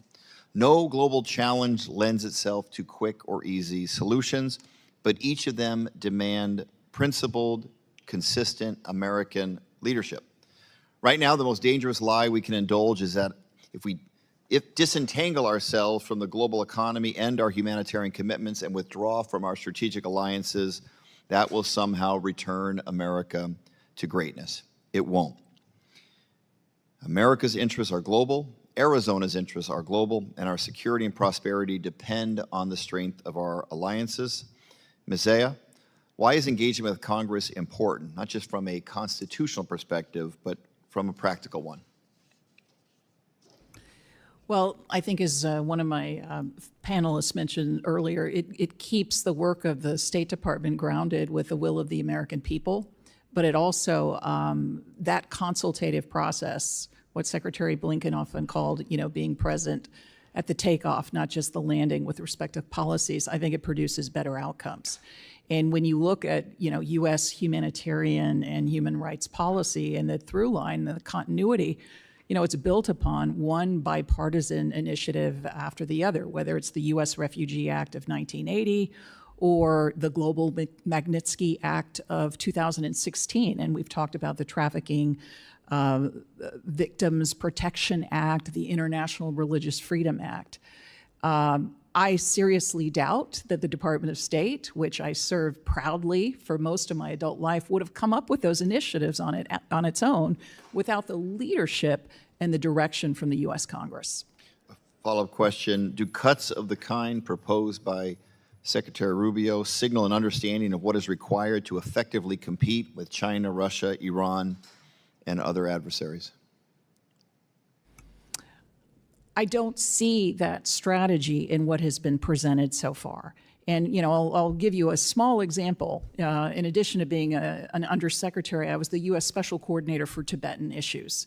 Now, this is a role in which we've had decades of bipartisan support. It is supporting preservation of the unique religious, cultural, linguistic traditions of the Tibetan people, but it's also about preventing a certain PRC effort to co-opt the succession of His Holiness the Dalai Lama. Tibet is considered a core issue for the CCP. It is a focus of attention where the repression has taken on the enormity of over 1 million children in government forced re-education, so-called boarding schools. The future of that position is completely unclear on that org chart. We were a small office. We were able to rally greater international support, devote attention to an issue that is coming to the fore with the Dalai Lama turning 90 this year. If we walk away from roles like this, it is literally a free giveaway to the CCP. That's a very powerful answer. I ran out of time, so with that, I'll yield back, Mr. Chairman. Thank you, Representative Moylan.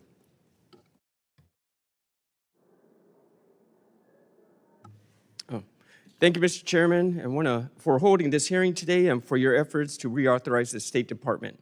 Long overdue task, and despite Secretary Rubio's excellent leadership, the State Department is in desperate need of reauthorization. Between budgetary constraints and overlapping objectives, the department clearly needs Congress to undertake this belated process. Guam is at the forefront of many defense-related conversations, but it's important to recognize our role in other sectors of international relations. I want to commend the Guam Visitors Bureau and the Guam Economic Development Authority for serving as part of America's face in the Pacific. While these local agencies work tirelessly to promote positive international relations, I'm glad these committees seek to reauthorize the State Department because there are many areas of U.S. diplomacy to improve. One of the problems we must address is the reform of foreign assistance programs. This February, the committee explored options to enhance the role of U.S. assistance in USAID. The conclusion was obvious: cut the wasteful funds and keep the strategic, valuable parts. As we contend with China, reauthorizing the Office of Foreign Assistance, Global Partnership, and the Development Finance Corporation is imperative to enhance U.S. soft power. Similarly, the reauthorization will strengthen U.S. foreign policy from an economic perspective. During an East Asian and Pacific Subcommittee roundtable, it became evident that the State Department is undermanned in the economic sphere. Without a doubt, developing relationships with other countries through economic tools can make the U.S. presence in the region more visible and effective. This also fosters mutual beneficial relations while creating opportunities for the U.S. private sector, allowing Americans to feel the positive effects of our diplomatic efforts. Ambassador Hale, considering China's massive Belt and Road Initiative, how do you evaluate the current move by the administration to scale back these programs and the workforce? Based on your experience as a career ambassador, what would be the most effective framework to plan, implement, and access foreign assistance programs under the Secretary of State? Well, we definitely need to make sure that we have the resources and manpower needed in order to deal with the Chinese, our competitive relationship with China across the globe. No question about that. I would say, though, as I said earlier, that we also need to measure the impact not by the amount spent, but by the results that we have achieved, and then fine-tune whatever it is that we're doing. Our methodology is very different than the Chinese methodology, and to try to compete on the same terms that they do, they have a state-directed economy, so they can send whatever resources they want all around the world. No one's going to say no. The United States is a private sector economy, of course, so no one at the State Department can sit and tell Bechtel where to spend their money. We need to help them, enable them, make sure that there's a level playing field, that the Chinese aren't eating everything up. But that's a little bit different. And so I wouldn't necessarily say that dollar for dollar is the way to measure it. And we also have a, Parkinson's law, the bureaucratic principle that work expands the number of people you assign to do it, right? So what is it we want to do is the starting point, not how many people are we going to get to do it. And so I would argue, I'll give you an example out of my career. When I was director for Israeli-Palestinian affairs, we had a certain pretty big office. I went overseas. I came back 5 years later as the next rung up in the bureaucracy, Deputy Assistant Secretary. My enterprising successor had doubled the size of the office of the Israeli-Palestinian affairs in 5 years. The work hadn't changed. Our interests hadn't changed. Our programs hadn't changed. They were all busy people doing busy things. Did we need it? Who is there making the judgment? What are the results? And so I would ask us to always bear that in mind. Thank you. Ambassador Jeffrey, we just have a few seconds here. As I previously mentioned, an East Asia Pacific Subcommittee roundtable determined the economic offices at the Department of State have been undermanned based on your career at both State Department and National Security Council. Do you agree on this conclusion? What economics tools would you like to see fixed and reauthorized? In terms of the economic side of the State Department, I'm not so sure we have too few offices. I think that they need to be better integrated into what other parts of the U.S. government who have interests abroad, from the Department of Agriculture, USTR we talked about earlier, that's something that needs to be worked on more. That can be through training, that can be through assignments in other agencies, which we try to do, but it's very hard in the bureaucracy. Thank you, Ambassador. I'm sorry, we ran out of time. Pardon? We ran out of time. Okay. But I thank you for your comments. Thank you to the panel. Thank you, Mr. Chair. Thank you. Representative Jackson. Thank you, Chairman. Thank each one of you for your participation. To Zeya, I'd have a question regarding our critical health programs such as PEPFAR that has been demonstrably extremely successful, has saved millions of lives. This network has saved millions. It has provided a strong health system that protects Americans domestically and abroad by detecting and responding to health threats before they can spread as a core American value. But in recent months, we've seen concerning decisions that have undercut America's global strength and put people at risk, whether through staffing shortages, funding delays, or unclear directions amid the evolving State Department reorganization. I've gone to several countries most recently, and one of the pains that I have to hear is that there's food in the bins, there is HIV medicines, there's malaria vaccinations. We have employees that are stuck abroad. They cannot return home, American citizens, and they cannot distribute the food. Given this overwhelming success of these programs and their vital role in our global strategy, how do we ensure that the integrity, effectiveness, and bipartisan support are not only preserved but strengthened? Thank you, Congressman. I think you've explained well, what some of the chaotic impacts have been of the decisions we've seen since January. And I would just add on this point that these health programs are not a giveaway. This is all about the well-being and the security of Americans. If we learned anything from 2019, it is that pandemics know no borders, and the impact can be absolutely devastating from an economic and a personal perspective. So again, with PEPFAR on the cusp of, by 2030, eliminating HIV/AIDS as a global scourge, to pull the rug out from life-saving antiretroviral programs, but also, it's come up a few times today with respect to the inherent dignity of all human beings, including LGBTQI plus persons. The delivery of these life-saving programs to these communities is absolutely critical in our public health approach, but it isn't just HIV/AIDS. It's Mpox, it's malaria, it's Ebola, which I was part of an effort under the Obama administration that helped contain the spread of Ebola in West Africa through a multi-country US-led effort. So all I can say is that I hope they take a hard look at the impacts thus far. They consult with the partners whose own operations have been decimated by this lurching effort, but also with the communities that have benefited from this for years, and try to turn it around. Thank you. One other question I would have for you. DEIA and fellowship programs. I was startled to see a group of students in my office one morning that had their scholarships cut from their foreign service careers, and they were primarily African American and Hispanic students. Very specifically, at one point in my life, I served on a Fulbright program and a scholars program. And so it's just very clear that Black students have been cut out, eliminated from careers that have been introduced into foreign service. What have you seen to be the value of such fellowship programs, particularly targeting and being inclusive to bring in minority students? The Fulbright has not been touched.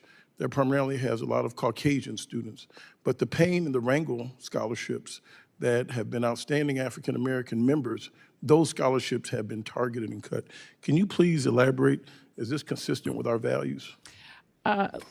Thank you for raising this. These fellowships, which include the Pickering, Rangel, the Payne fellowships, they have long been the subject of deep-rooted bipartisan support. And I just want to say, these are not DEIA fellowships. These are not quotas. They're all about merit, but they're also about casting the net more widely so that more bright students from across the country, in terms of geographic representation, in terms of different backgrounds, have the opportunity to consider, and also the financial support to be able to pursue their education at the undergrad and graduate level and contribute to the department. And over more than 2 decades, I've seen some incredible diplomats come through that program. I was frankly shocked by the cutoff and the impact not only on the students involved, but on our department, as this has, I think, been a proven magnet for great talent and excellent diplomats. Zeya, I thank you so much for your contribution, your continued support, and under the Students for Fair Admissions Act law that was adhered to by the United States Supreme Court, diversity, equity, and inclusion is legal in the United States Armed Services. Someone in the administration needs to read the law. If it's good in the war room and if it's good at the United States military academies, it's good in the classrooms, it's good in the workrooms. So we need to make sure we enforce the law. There's nothing wrong about having diversity, e pluribus unum, out of many we're one. There's nothing wrong with having equality, the 14th Amendment. There's nothing wrong with having inclusivity and accessibility so people that have different abilities that may need a wheelchair ramp or other things can have access and have inclusion. I thank you for your years of service and continued success. I yield back, Chairman. Thank you. Thank you. Representative Davidson. Thank you, Chairman, for this important hearing today and, frankly, for the alignment with the objectives the administration's laid out, which is really basic, that America's resources should reflect America's interests. And when we use the State Department, it's been shocking as a member of Congress to get here and say my suspicions have matched reality, that a lot of times our nation's diplomats are working at odds with the people that sent me here to represent them. And then when Congress has weighed in, they've evaded every kind of accountability. So the mission alignment of agencies and bureaus at state are consistently out of line with what they should be doing. So the correction that Secretary of State Rubio and, frankly, Chairman Mast are trying to accomplish here are long overdue.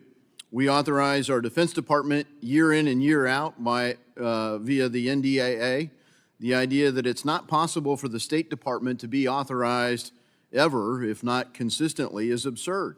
The Constitution only authorizes the government to use the powers delegated to it in law, and unauthorized programs goes against the spirit of our nation and our Constitution.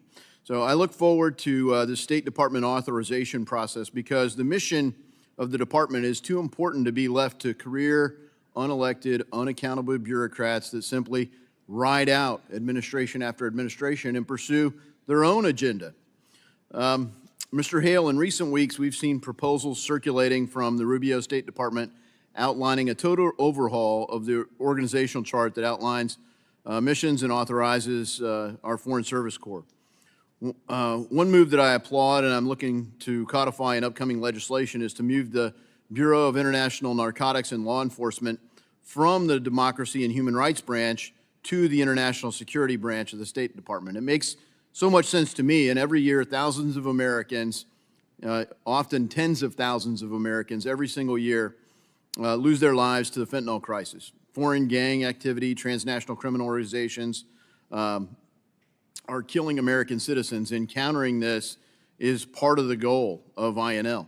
In 2023, a GAO report concluded that, quote, INL's efforts to implement assistance to Mexico had been hampered by incomplete performance management efforts, end quote, and went on to list issues with corruption, ineffective programming, and numerous systematic issues within democracy and human rights management. So moving this org chart, to me, makes sense.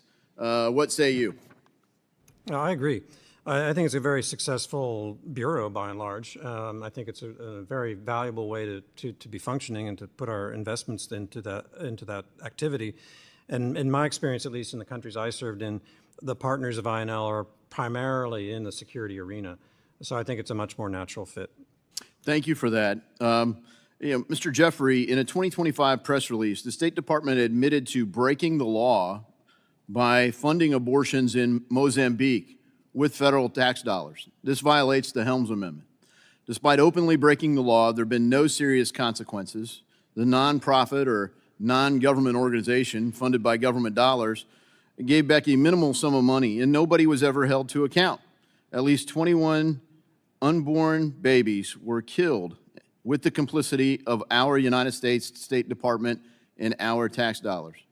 They can give back the money, but they can't bring back these lives. We know that it happened, so we must have consequences written into our law. That's why last month I introduced the Aid Accountability Act of 2025. My bill would permanently ban federal funding from organizations that break the law and violate the Helms Amendment. The bill would also disbar federal service workers who participate in this. Mr. Jeffrey, what steps can we take in Congress to ensure that civil servants and non-government organizations comply with the laws we write? Well, civil servants are subject to the discipline of the Secretary of State. And the Secretary of State has both criminal, that is law enforcement, and inspector general, and administrative personnel tools that he or she can use to pursue anybody who has violated the law. And in my experience, I've seen this repeatedly used, again, for those people who violated the law. So I think that it's a question of letting the Secretary use those authorities that he has. Thank you for that, and I hope Secretary Rubio does just that. Obviously, Secretary Blinken wanted it to happen. That's part of why it happened. So I thank Chairman Mast for this hearing today. We authorize DOD every year. It's time we do it for the State Department and make sure that Americans' resources advance America's interests first and foremost. With that, I yield back. Thank you, Representative Davidson. Just to our witnesses, are you all good? You don't need we still have a number of representatives to ask questions. Are you all good? You don't need a restroom break or anything? Or? Good? Let me know if that changes. Happy to. Say it again, sir. Roll on. All right, very good. Don't hesitate to let me know if I know we've been going on for a while here. So we're going to go to Representative Schneider. Thank you, Mr. Chairman. I want to thank the witnesses for your observations and sharing your insights today. And I also want to thank the many men and women serving our nation as diplomats, development workers, and in other critical duties around the world, oftentimes in harm's way, who have dedicated their careers advancing our national interests, protecting our national security. I want them to know that their service and contributions are both recognized and appreciated. I frequently say in this forum that American foreign policy is like a three-legged stool, resting on defense, diplomacy, and development. As former Secretary of Defense Jim Mattis famously said, the less we are investing in diplomacy and development, the more we will have to spend on bullets for defense. I believe that the fundamental mission that we are talking about for the Department of State in that effort to protect our nation is to promote U.S. interests around the world and to help advance our national security. Do you all agree with that, disagree with that view? Do I nod for agree? I agree, but having worked with Secretary, previously General Mattis in Fallujah and some other places, I would say what's important is the smart use of diplomacy. Hold that thought, I agree. I think that's the key thing.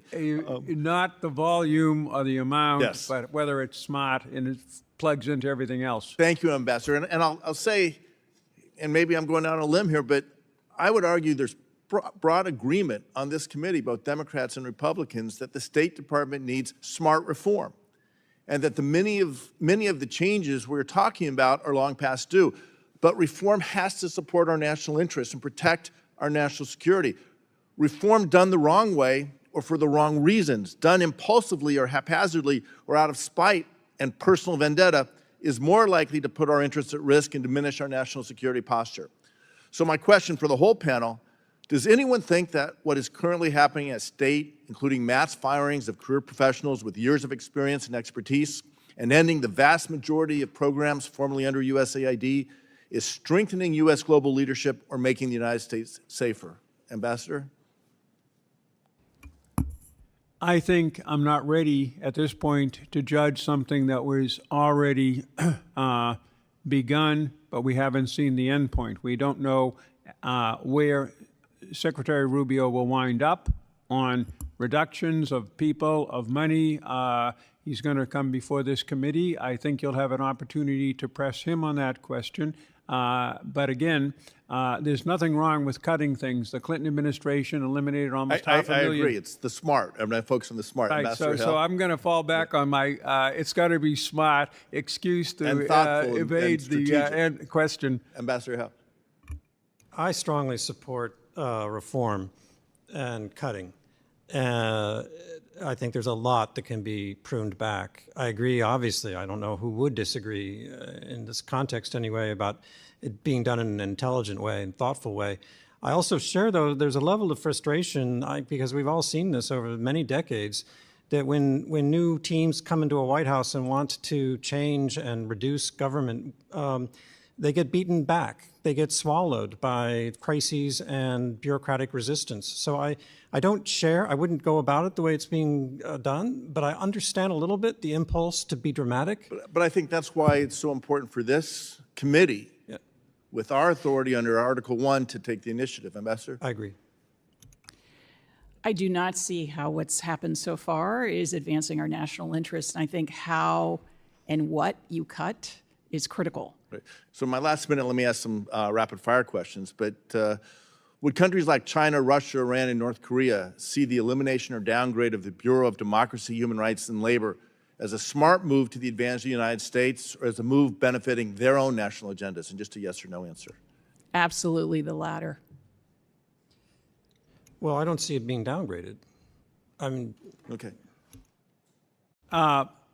I don't think that's on the top list of things the Chinese are worried about us either doing Would or they see getting it to rid their of. advantage? Because I asked the same question: would the same countries see the elimination or downgrade of the Office to Monitor and Combat Trafficking in Persons as a smart move to the advantage of the United States, or as a move benefiting their own national agendas? It benefits our adversaries. Okay. Would Russia see the elimination or downgrade of U.S. programs that document war crimes and support civil societies in Eastern Europe as a smart move to the advantage of the United States, or a move benefiting their agendas? Ambassador Jeffries? Again, that's not one of the things that will move the dial on Russia's reaction to us. It's But all does about it benefit hard power. us or benefit them? Does it benefit us or benefit them to downgrade programs to document war crimes and support I civil have society? a lot of problems with how we define war crimes and how that's used. All right, and I'm over time, but I'll give the last two quick answers, yes or no. I think we should be doing it, but I don't think it changes Russian behavior. I think it does have an impact, and the Office of Global Criminal Justice has helped real-time accountability occur in Ukraine with convictions of Russians for war crimes. Thank you. So, Mr. Chair, I look forward to working with you on this committee to try to find smart reform that moves us forward, that protects our interests, keeps Americans safe around the world and here at home. I yield back. We will look forward to seeing your amendments, Mr. Schneider. Representative Biggs, you are recognized. Thank you, Chairman Maston. I'm grateful to our witnesses for being here today. So as a member both of the House Foreign Affairs Committee and the Science, Space, and Technology Committee, I recognize the undeniable intersection between our diplomatic efforts and our activities in the space domain. The United States stands at a pivotal moment where our leadership in space is linked to our economic vitality, our national security, as well as our scientific progress and our overall standing on the global stage. Given this reality, a central aspect of our reauthorization review must be the State Department's strategic role in shaping and implementing the U.S. foreign policy concerning the space arena. In this context, the expertise and insights residing outside of government represent an invaluable resource. Effectively harnessing these perspectives is not merely beneficial, it's essential for crafting forward-looking, space-related foreign policy. Therefore, I would like to direct my first question to Ambassador Jeffrey. What specific strategies does the State Department, particularly through the Office of Space Affairs, currently employ to integrate the perspectives of non-governmental actors into both the formulation and the execution of U.S. foreign policy within the space domain? It's a great question, Congresswoman, but I would like to defer to Secretary Hale, who I think did more with space when he was undersecretary than certainly I did working on Syria. Is that okay with you? That's great. Thank you. Well, thank you very much, Jim, but I don't know that I did have much of anything to do with it. In my mind, it's one of those categories, though, of the emerging activities that backward-thinking, backward-looking organizational charts, authorization bills of the past or the absence of them is an impediment to dealing with the new challenges. And so that's exactly why what we're talking about today is so valuable and so important, is to make sure we're actually resourced for the new threats. I don't know the answer to your question about how effective we are in integrating with NGOs. I would say, the State Department is never going to be the lead on space. So we're a supporting actor. So if I was in charge, I would say that our role should be to make sure that we are working with our other international partners to make sure our space policies are being effectively implemented and finding allies in that regard, and spotlighting the threats and challenges that obviously our competitors pose. Thank you. Well, I'll go to a more general question then, and I'll be happy to have an answer from either of you. But what concrete steps can Congress and the State Department take to more effectively and proactively integrate non-governmental expertise directly into the Office of Space Affairs for Foreign Policy? Having ducked your last question, I'll try to take that, and then Uzra wants to do it too. We work at every level with NGOs. They're a major source of the thing we're always out there searching for, which is information. They're a major source of influence on our host governments. We have to be careful because we don't want to be interfering in internal affairs, although in many ways we do. But so I would say that there's a very healthy relationship. It's got some tension between U.S. embassies and the State Department and NGOs, both American and other countries, because they're major players on the international scene. Thank you. And Congresswoman, I would just thank you for highlighting the contributions and roles of non-governmental actors in international space policy. And we are facing, a global closure of civil society space that affects academic experts, universities as well. So I think the State Department maintaining those channels to non-governmental actors, recognizing this is absolutely 21st century diplomacy, is essential. Thank you. And with that, I yield back. Thank you, Representative Biggs. Representative Johnson. Thank you so much, Mr. Chairman. I appreciate that you are trying to follow in the footsteps of Ranking Member Meeks and reauthorize the State Department. But this process is not being done in a transparent or bipartisan way. An org chart alone does not tell us how offices will be staffed and how technical expertise will be retained, whether budget and resource allocations will reflect the mergings of offices and restructuring of foreign assistance, or whether the remaining offices will have the independence and authority to do a good work regardless of which politicians are in office. But Republicans have refused to hold even one hearing to date with Secretary Rubio to explain to the American people why they are dismantling vital agencies and programs. I understand from today that he hopefully will come to testify before this committee, and I hope, in fact, that actually happens. The administration has already slashed our interagency regardless of congressional authorization or input, and reportedly plans to downsize our global presence by closing dozens of embassies and consulates.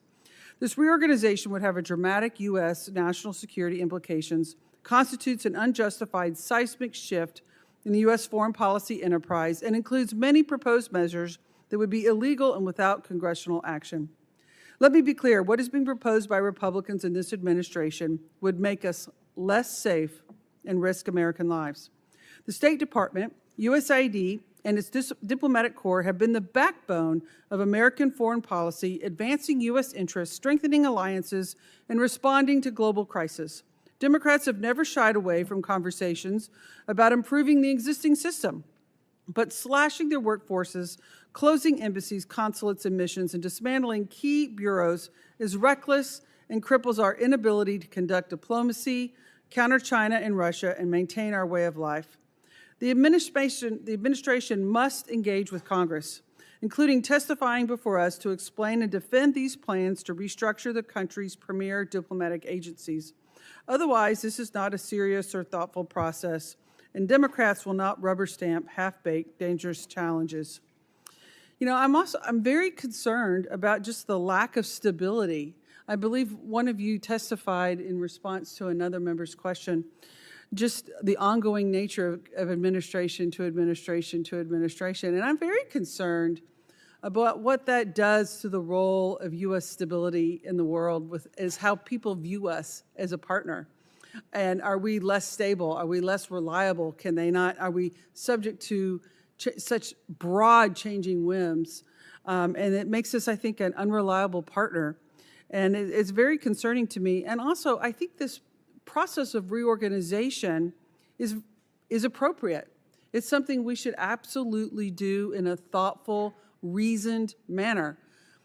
But what's happened is the administration has taken a wrecking ball to our foreign policy, and then we're supposed to come back and take a look at it in the review mirror. And that's not how the process is designed to work.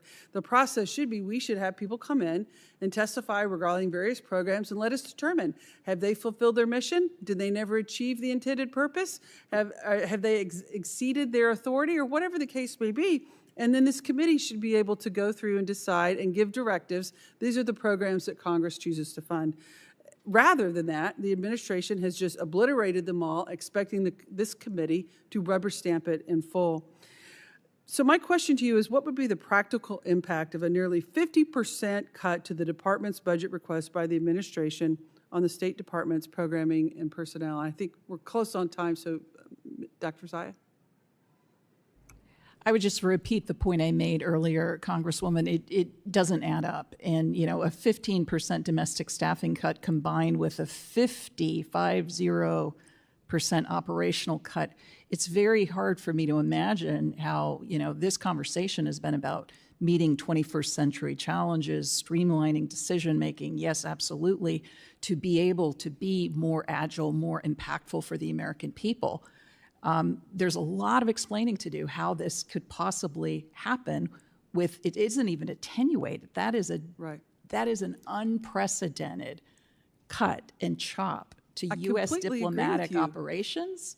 And we're talking about things like oversight, which are absolutely essential. How do you do that all with far fewer salaries paid and operations in place when our adversaries are in maximum overdrive? Right. Thank you. I'm out of time. Thank you so much, and I yield back. Thank you, Representative Johnson. I know it was before your time. You're a new member here, but there has been extensive opportunity to debate the merits of programs, and unfortunately, we've had person after person from the previous administration come here, literally lie to Republicans and Democrats to our faces about the programs that they said they weren't doing, that they were doing. No, they don't exist. No, these slide decks don't exist. No, we weren't expanding atheism in Nepal or in other countries. And then we would get the phone calls after the hearing saying, sorry, we were wrong about that. We were, in fact, doing that. And, you know, sorry that we spent the last however long denying these things that we were doing it, but never apologizing. And never, you know, never saying this is something that we shouldn't have been doing. This is not true diplomacy. These are just the facts of what has taken place prior to your arrival here. And it's a lot of what brings us to where we are today, is the fact that there has not been oversight at the State Department, and there has not been a comprehensive State Department reauthorization, unfortunately, which is really allowed these programs to continue, whether it's atheism in Nepal or drag shows in Ecuador or transgender job fairs in Bangladesh, or you know, take your pick of the thousands of programs that unfortunately the State Department is wasting American dollars on. Representative Lawler, the floor is yours. Thank you, Mr. Chairman, and I want to thank you for holding this hearing today. And certainly as this committee gets about its important work, as chair of the Middle East and North Africa Subcommittee, and with oversight over M branch. I certainly am committed to and focused on the importance of a State Department reauthorization. I think the fact is this has been a failure on the part of Congress for many years in both parties to actually reauthorize the work of the State Department to provide the level of oversight that is necessary. And sadly, prior administrations have refused to cooperate. We've had multiple hearings where we have asked administration officials for information. We had Samantha Power here, for instance, as head of USAID, and asked her numerous questions and no answers provided about expenditures and programs that USAID was conducting itself. So this hearing is immensely valuable, but obviously the work that we are undertaking is important. Right now, the Foreign Service Institute is not a degree-granting institution, unlike many of its service-related counterparts. What would be the benefits of accrediting FSI, and why has this not previously been pursued, and what challenges might, in fact, persist here? Leave it open to any of you to engage.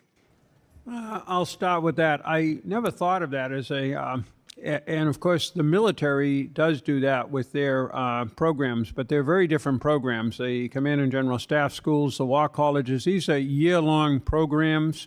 They're very academic. They're very focused on the core skills of the profession. The Foreign Service Institute, aside from its superb long-term language training, which is in a separate category, basically does short tradecraft courses. In fact, my main criticism with it is, other than the language training, most of it could be also offered to the Department of Transportation. It's all about processy, managerial, get along with each other stuff. There's almost no training in the diplomatic tradecraft. There's almost no diplomatic history, the other things. If you go to any military college or any military... Would you push to actually ensure that it engages in that? Yes, I was actually did a 6-month course once when we had it briefly modeled on the military 40 years ago. We then got rid of it. If we took a look at how the military does it and those kinds of courses that build long-term expertise in our profession, certainly they should be accredited. I think the importance of language training for our diplomats who will be interfacing with their foreign counterparts daily cannot be understated. Foreign language training is one of the most crucial aspects of FSI's mission, as you mentioned. How thorough is the foreign language training at FSI, and what can they do better to better equip our foreign service officers? I think the language program there is excellent. I'm sure everything can use a little bit of reform and making sure it's up to date. But I think it's one of the best things FSI does. I would just not take your time, but I would follow up on what Jim said, and where I think FSI falls down is making, not giving us necessarily in the Foreign Service the skills we need to do tomorrow's job. It tends to be backward-looking, and the management stuff is very weak. Most people in encounters with FSI during the course of their career is little sort of computerized modules on things that are important but routine, like how to keep your security, your computer safe on security grounds, and how to make sure you're living up to ethics rules. Whereas we need to understand better our core function of diplomacy. Mr. Hale, can you just describe how the Bureau of Counterterrorism's efforts integrate with broader national security strategies led by the National Security Council or other agencies? Yeah, I think it was founded in the early 70s. It's one of those examples of an important international activity in which the State Department doesn't actually have the lead. Our domestic agencies have that, and they have their own relationships overseas, which are very important, intelligence and law enforcement and security. But it's very important that we have someone who's helping to coordinate that, make sure our embassies are on point.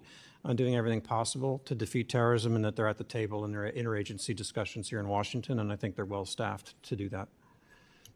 Thank you. Thank you, Representative Lawler. Ms. Zeya, I was told that you had a hard stop at 1 p.m. I don't know if that's something that you need to Thank you, adhere to. Mr. Chairman. I can stay an additional 15 minutes. Thank you. We appreciate your testimony today. Thank you. Representative Costa.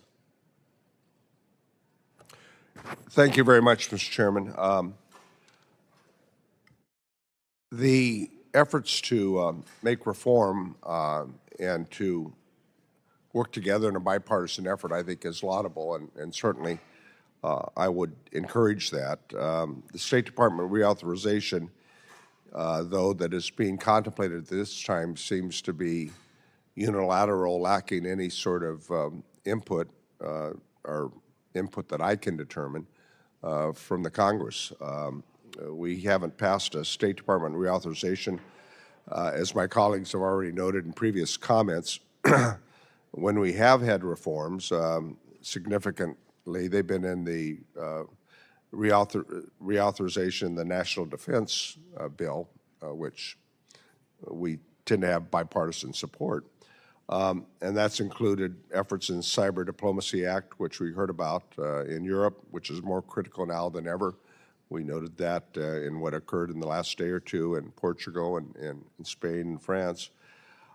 Secretary Rubio said he was reversing decades of bloated bureaucracy, but I think without the input, and I think there's a lot of bipartisan goodwill here if we would just work together, that would deal with some of the practices they would like to reform. I want to ask a question, and of course, former Chairman McCall, I think, indicated that as well, and talked about the hurdles that we face in the House and the Senate. But Ambassador Zeya, the Bureau of Democracy and Human Rights and Labor, champions of American values that include the rule of law and individual rights that bring us safer and stronger and more prosperous states. Having you previously worked at DRL, can you tell us why foreign assistance that supports human rights and the rule of law is so important for our own well-being and for trying to maintain stability around the world?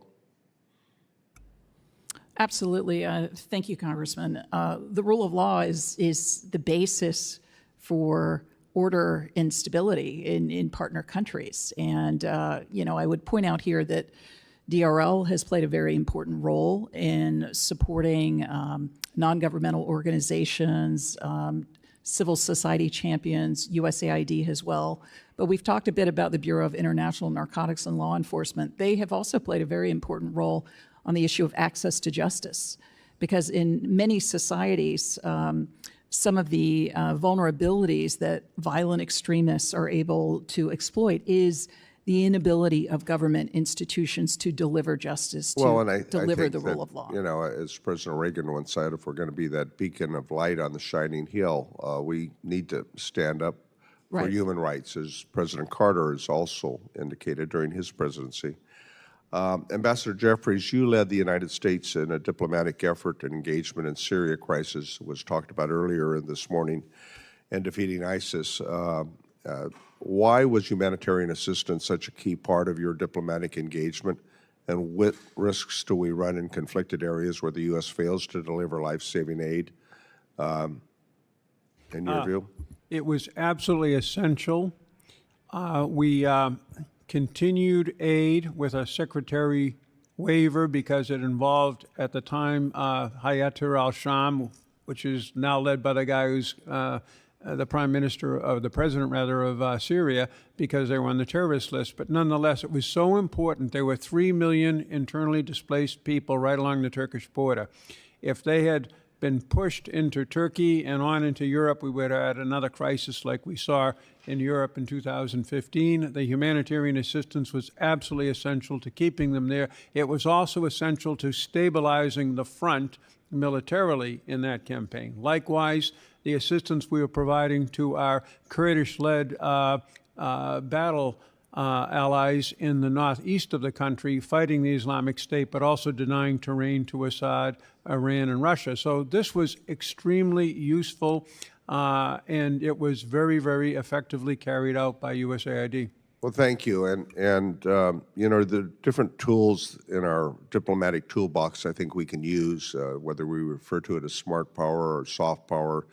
The fact of the matter is that, Mr. Chairman, I would urge you to try to join in a bipartisan effort to include that we don't abdicate our role in terms of our checks and balances in this effort to reorganize. Something that just bugs me right here recently is these cuts to a historical tool that we used called Voice in America and other efforts to reach out to parts of the world. For the life of me, I can't understand why eliminating that makes any sense. Any of you care to comment? I would just comment here, Congressman. We haven't talked about the role of Radio Free Asia, which reaches all of those tools. Hundreds of millions of listeners, particularly in closed societies like China and in multiple languages. And again, the abrupt cutoff of that information, which is penetrating societies where censorship, a government firewall controls all information, it is really an incalculable loss. Would you all agree? I agree in the case cited where the platform is the only means to get the alternative information and into those closed societies. I don't believe that model works in areas such as the Middle East, where the problem isn't penetrating those countries today. They have very active media platforms which we can participate in. And so I think it's very cost effective to make sure that we are making sure that U.S. officials and American voices are heard on those programs. But we don't necessarily need to replicate the model used against authoritarian and totalitarian countries, actually. I was a liaison officer to Radio Free Europe, Radio Liberty. At the time during the Cold War, it was absolutely essential. Whether it is now essential today, given the, as David mentioned earlier, the variety of different platforms that information is flowing around the world. I think what the administration, any administration, needs to do is, what is our message? Define and determine that, and then figure out what is the best way to get it out there. I'm not so sure it's VOA. I'm not so sure it's Radio Free Europe. What I am sure is we need to get a message out. I agree. Thank you for your service to our country, and my time has expired. Thank you, Mr. Chairman. Thank you, Mr. Costa, and I will assure the committee again, and you as well, because I know you were speaking about it, State Department reauthorization. We are looking forward to being an extremely member-driven process. All of the members on both sides will have every opportunity to offer their amendments, their suggestions, their ideas, and have the debate about what should be prioritized or not prioritized, and we look forward to your input as well. I look forward to that. Thank you very much. Representative Kane. Thank you, Mr. Chairman, and thank you to our witnesses for being here today. I am very interested in hearing how Congress can play an increased role in foreign policy by regularly authorizing State Department functions so that its mission and its structure are clear. Back in February, at a hearing held by this committee, I discussed with former Representative Ted Yoho how important it is to have bipartisan consistency and strategy in U.S. foreign policy. And I believe that it is important that America is a key leader in health innovation, and I believe that it is an important foreign policy tool that the State Department should use to America's benefit. A key program that I want to focus on today is PEPFAR. Mr. Jeffrey and Mr. Hale, as Congress and this committee reauthorizes the State Department, what specific authorities or institutional reforms should we include to ensure that PEPFAR's mission of global HIV/AIDS epidemic control continues? And additionally, how can we use the authorizing legislation to strengthen PEPFAR's effectiveness within the State Department, as well as to align it with larger U.S. foreign policy objectives? I was in the National Security Council when we started PEPFAR back almost 20 years ago, and it's one of the proudest things we've done.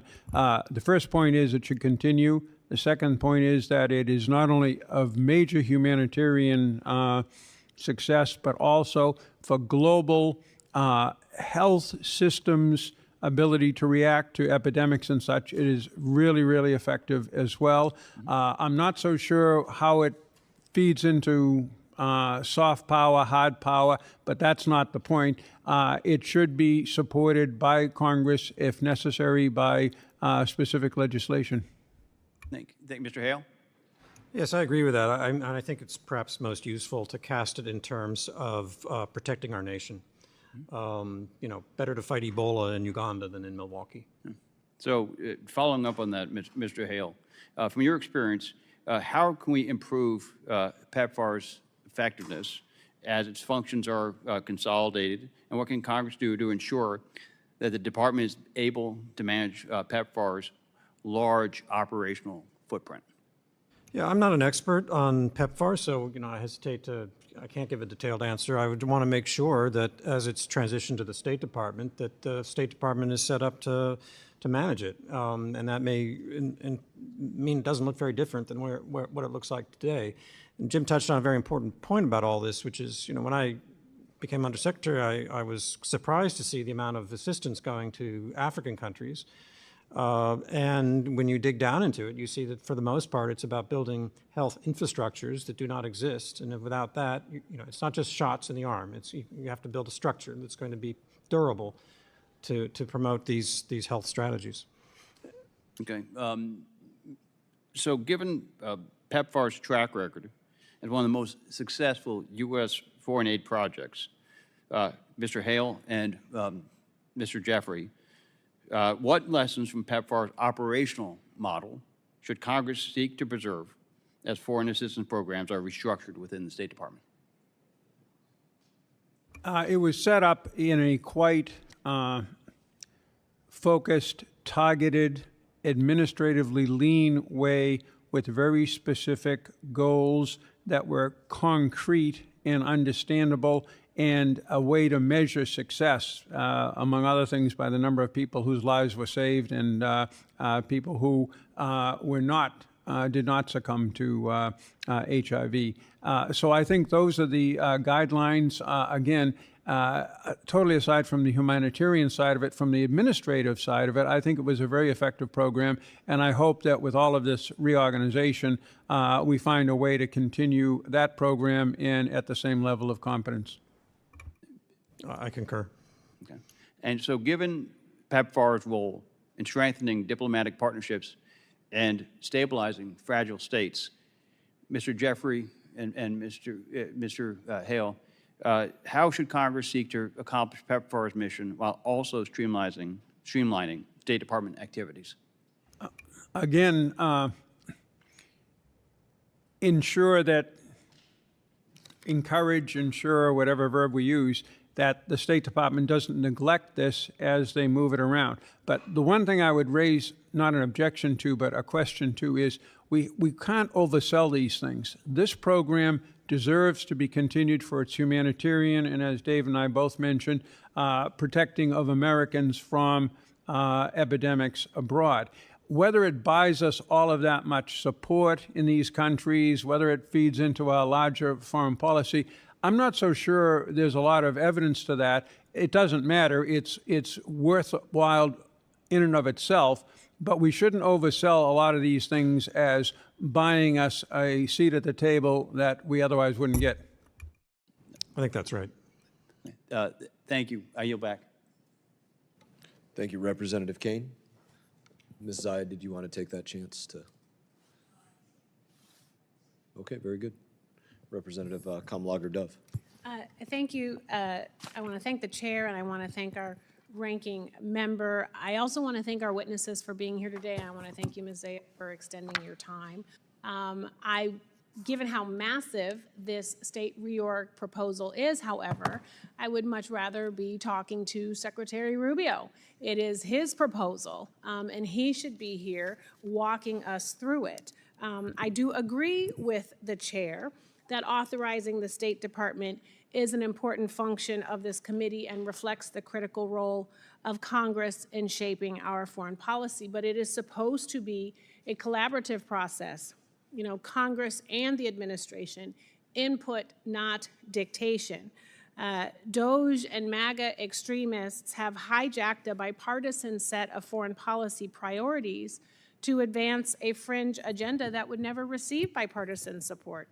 A reorg that axes the value-based bureaus at the State Department is a capitulation to the MAGA culture warriors who view democracy and human rights and the rule of law as part of a woke liberal agenda, not as fundamental American values that distinguish us from our adversaries and make us a leader on the world stage. The arbitrary 15% personnel cuts throughout the department are further proof that Rubio's reorganization is a bending of the knee to Musk and Doge and has little to do with improving the department's efficiency or effectiveness. This slash and burn approach to our diplomatic toolbox reflected in this reorg will have real repercussions for Americans across the country. Red and blue districts nationwide are gearing up to host the upcoming FIFA World Cup and Summer Olympics. And these issues are passionate to me because they're going to be happening in my district as well. And the billions in projected economic impact will disappear if this administration cripples the State Department's ability to process spectators' visas by shuttering diplomatic missions abroad or cutting the department's budget by 50%. The question isn't going to be who will want to come here. The question will be who will be able to come here to attend as fans, as spectators, as participants, as athletes. The harm to my district and everyday Americans of this reckless approach to foreign policy is why I introduced the Defending American Diplomacy Act. My bill would require congressional input and approval if the executive branch wants to undertake a major reorg like this. And it shouldn't be partisan to say that Congress has the constitutional authority to exercise oversight and will do it to make changes like this to our foreign policy toolbox. It should be a no-brainer. Many of us went on CODELs during this past recess. Many of us in our visits with other countries probably heard the same thing, that the United States is leaving a vacuum that China is rushing to fill. I know when I was talking to our international partners, they kept saying the same thing about the United States. Promises made, promises unkept.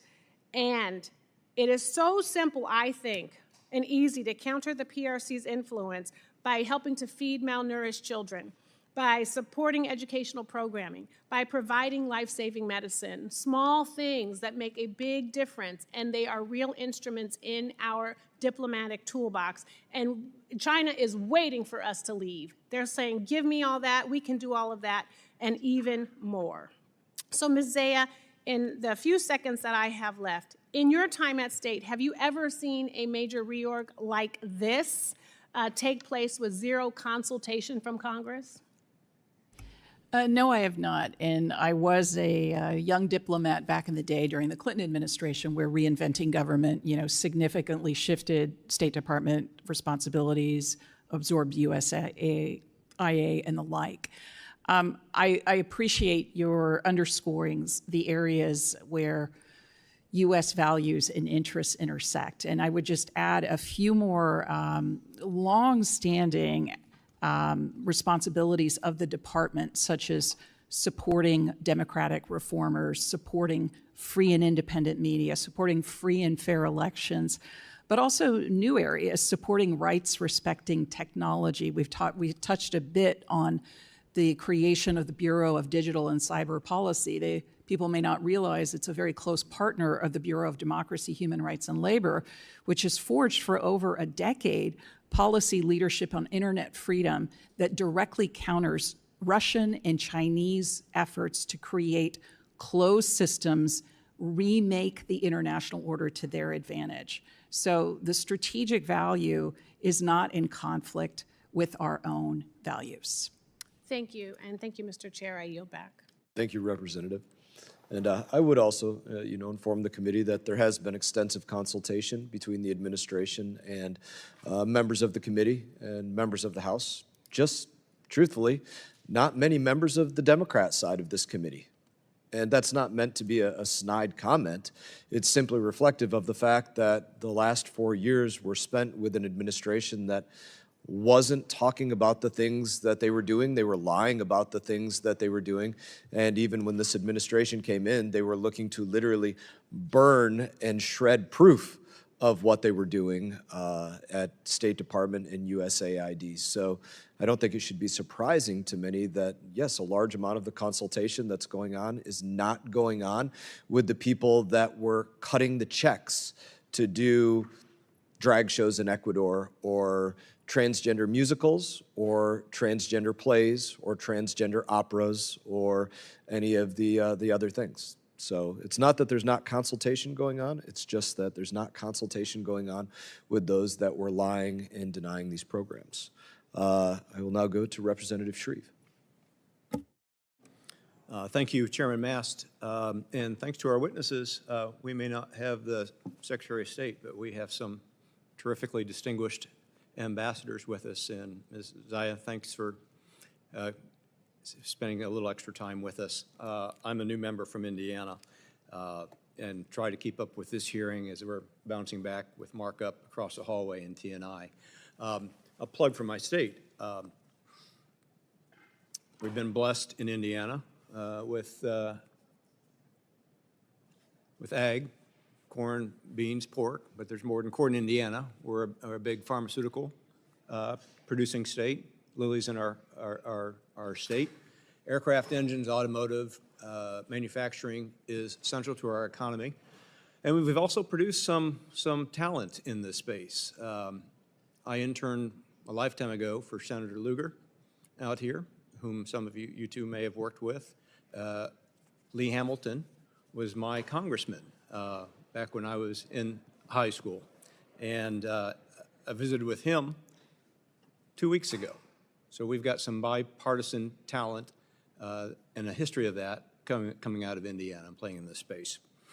Of course, one of state's core functions is economic statecraft and leveraging America's strength to advance our national interests abroad is part and parcel with what state is all about. This administration's initiatives and this 119th Congress have been focused on right-sizing our federal bureaucracy, and yes, that includes the elimination of some ineffective functions and programs. State Department is no exception. Ambassador Jeffrey, in your view, would our American businesses, mine close to home and more broadly, be better positioned for success in international markets under the current decentralized structure that we have at state today, or through a re-centralization of economic authority within the State Department? Under the previous organization and under the new organization that Secretary Rubio has proposed, you do have a undersecretary for economic affairs, and you have an energy and an economic bureau under them. But that's also a huge responsibility of each of the regional bureaus and the regional bureau assistant secretary, and it's one of the core responsibilities of every ambassador to both promote economic integration between country X and the United States, and specifically commercial opportunities for American firms. It's something that we believe very much in, and I think that the way we've set it up is working well. The one change that I've proposed is that the Foreign Commercial Service, which is out there in the field with us and advising the ambassador on how to help American businesses get deals, I think that should be put directly and officially under the Department of State. But beyond that, I wouldn't make any change. All right. Ambassador Hale, I'm sure you have a perspective on this with your globe-trotting career. Yes, I do. I think overall, probably centralization would be the way to go. One of my pet peeves, frankly, is that the Foreign Commercial Service has not really stepped up to the game in most places where I worked. And if you talk to corporate America, I don't think they're very impressed with the performance of our embassies in promoting business as a result. So if we can give our ambassadors greater resources in order to help American business overseas, I'm all for it, and I think that means talking to American business about identifying what it is that they need. The thing an ambassador can do is advocacy, but there's a lot of other work that needs to be done to help corporate America have an even playing field, basically, is one of the goals. The other thing I would make an observation on, because I don't think a lot of people pay attention to it, is that we have executive directors at the World Bank, the IMF, the regional banks. They're not very well integrated into our foreign policy team. They really value their independence, and I can understand to a degree why they don't want to be dictated to by a number of agencies. But the level of coordination is really absent beneath the seventh floor level at our State Department. And the seventh floor principals at the State Department don't have the time to give day-to-day guidance when a vote's coming up to the World Bank or what. So if we really want to deal with China and these problems, there needs to be better integration at that level as well. Integration. Ambassadors, thank you. My time's expired. Mr. Chairman, I yield back. Thank you, Representative Shreve. Representative McBride. Thank you, Mr. Chairman, and thank you, Chairman Mast, and of course, Ranking Member Meeks, for both of your leadership, and thank you, ambassadors, for staying with us and allowing us to get to our more junior members. The world is in upheaval, a fact that I believe every member of this committee can probably agree on. According to armed conflict location and event data, global conflict levels have nearly doubled in the last 5 years. The Council on Foreign Relations predicted that 2025 could be the most dangerous year yet in the 17 years they've conducted surveys on global conflicts to watch. That the current administration has chosen this moment to severely curtail our diplomatic and international development capacity is all the more baffling. More conflict globally makes the United States less secure. And an ever-shrinking U.S. presence globally creates an opportunity for China and Russia to fill that vacuum diplomatically, militarily, and economically. I'm committed to working with my colleagues across the aisle to pursue policies that will make Delawareans and all Americans safer, stronger, and more prosperous. And while we can always do better, and while I believe in reforms to modernize our approach, over the last 101 days, this administration has left us less secure and less respected. Throwing out the alliances, organizations, and investments that fostered one of the longest periods of peace between great powers in human history is a tragic self-own. I look forward to hearing from our witnesses about how we can empower the State Department and our diplomatic servants around the world to best advance the interests of American citizens. And I want to focus in on a case study that I think helps to inform some of these conversations. In 2020, the United Kingdom eliminated their Department for International Development, merging it into their Foreign and Commonwealth Office. An independent watchdog said that that depleted their capacity for international development. We recently have seen them transfer a large amount of their international development into their defense budgets. So, Ambassador Jeffrey, I'm curious your thoughts around lessons learned from the UK experience and how we can make sure that we're protecting international development as a critical tool for us diplomatically, and avoid what we've seen in the United Kingdom, where there has been a depletion with the merger of those two departments in their international development capacity.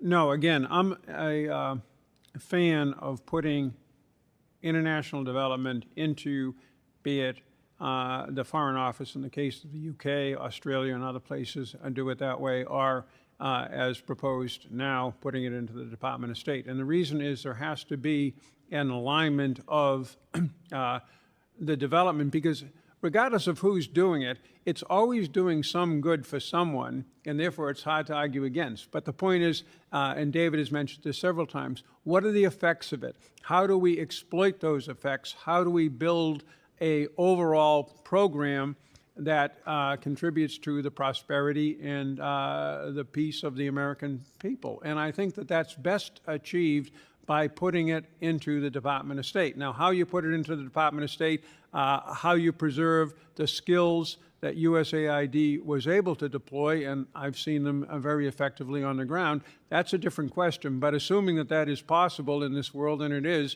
I think it would be better to put it in.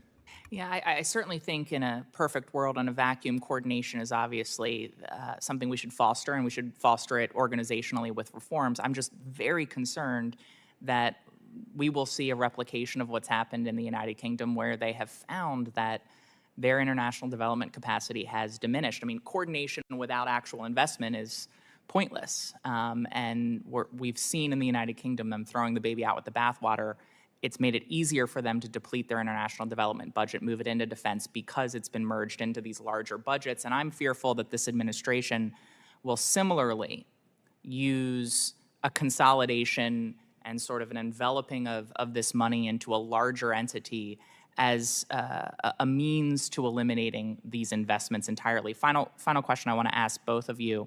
In 2017, Secretary Rubio said, when he was Senator Rubio, "I don't want to see us move towards a foreign policy where human rights only matters when nothing else matters, when something more important isn't standing in our way," end of quote. I'm curious if you agree with then Senator Rubio's points. Ambassador Hale? Yes, I think advocacy and promoting human rights is a core element of our foreign policy. Anytime our foreign policy gets too far away from our values, we go wrong. It doesn't mean we can always accomplish the goal, but we should continue to have engagement of our partners across the world on this important topic. Thank you. Since we're out of time, I'll just say I hope Senator Rubio is listened to by Secretary Rubio, but I'm unfortunately not particularly optimistic. I yield back, Mr. Chairman. Thank you, Representative McBride. Now I'll recognize the Vice Chair of the committee. He and I have both deferred all of our questions until the end, so recognize Representative Issa. David, we saved the worst for last. We couldn't have two more distinguished ambassadors here with more regional history in addition to your special assignments. But I'm going to ask a couple of questions that are more about how many years you've watched the State Department than necessarily some of the earlier questions. Ambassador Hale, you I think did a good job of explaining that Voice of America, Radio Free, fill in the blanks, we have everything everywhere as though it works everywhere. The idea that we would make a slimmer, targeted one, and one that nimbly might go from a place in which the truth cannot be gotten out any other way to another one. I'm going to throw one question in, not for a long answer, but just for conceptually. When you can get in, like in the Middle East, finding the ways to get those messages in a way that they're heard, I'm going to ask rhetorically, is still critical. The question is that disconnected from the State Department, or is that integral not only to the State Department, but to all the other portions that look overseas, the CIA, the NSA, all these agencies? And if we're going to reinvent Radio Free, fill in the blank, should we reorganize it so that it can, in fact, target the people in what we modernly, look at in social media and so on as influencers? Would that be pretty much that's the new way? I agree very much with the way you phrased it in the conceptualization. And to answer the question, I think it's a little bit haphazard at State. It really depends on whether there's a specific team dealing with a specific country or issue topic, and whether they have identified that in the way you've thought of it, and they have the right people to advise them. Because, by the way you deliver a message in Saudi Arabia may sound a little different than the way Washington would have thought. But so you need people there who can say, no, yeah, we've got the policy, but this is the way to present it, so you're going to be more compelling to your audience. Thank you. And I'm going to skip to not one that goes back to your earlier years, but sort of mid-career in some ways. Major General Charles Williams, the director of OBO for the Bush administration. Is it fair to say that we previously reinvented the building of safe and effective facilities, and then we have since abandoned them such that those cost benefits, the speed to market, if you will, that occurred under his, controversial sometimes, but his leadership has been lost? Yes, I think it's one of the most frustrating experiences I had was dealing with that office over time. And part of it is, of course, they do cling to their independence because they don't want ambassadors to be sort of telling them what to do and having their own motives, so they need to make sure they're doing things properly for OBO standards. Everybody wants a new office. They want a gold exactly. office. Right. But they're local realities, too. But yes, I thought we had basically developed a concept that dealt with the security challenges of today that was costly, but kept our people safe. And so I don't know why we have to keep reinventing that one. Secretary, I imagine, Ambassador, you would also agree that getting the backlog of embassies and consulates that are effective and safe should be one of the reauthorization priorities over, if you will, continuing to run out of money long before we deal with the backlog.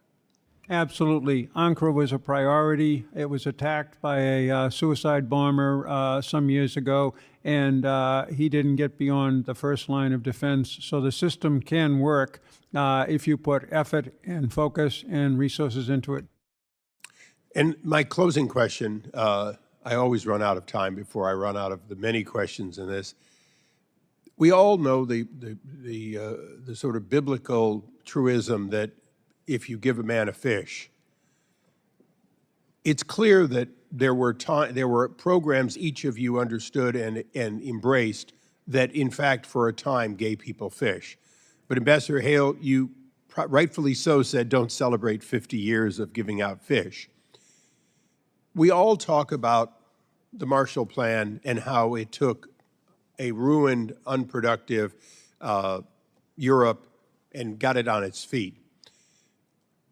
As we rebuild aid of all sort, including Trade Development Agency, which I was honored to be nominated to during the Trump administration and so on, where is the balance, in your opinion, between, and should there be a separation between the giving out of fish, giving of medicine, food, and so on, versus programs which claim to be about capability building? And should we really define them differently so that not all programs are equal? Yes, I mean, I've said this before, but I want to emphasize it again, is that whatever we do, the measurement is not the activity that we're doing. The measurement is the results that we're having based on whatever our policy goal is. And this has been a frustration, I think, for this whole morning, this discussion, is that there are people who want to measure success by how many dollars we've spent and how many people we have spending those dollars. Well, that's important, but it's not the outcome. And you can do things maybe with fewer people and fewer dollars, or maybe you need more dollars and more people. But I don't see that prism very often applied in the business I was in the State Department. And so that, to me, is the key. And it may lead you to more deeper involvement. That's what MCC was all about, was that kind of partnership to build capacity, which can be key. Thank you. Mr. Chairman, if I can close just with an observation. Shortly after the pause in funding, I was in the Middle East, and I saw two programs that I think say it all. Two people came in two countries. One tried to justify that absolutely we had to turn on the nominally $100 per teacher that was, quote, helping teachers do better work in that country.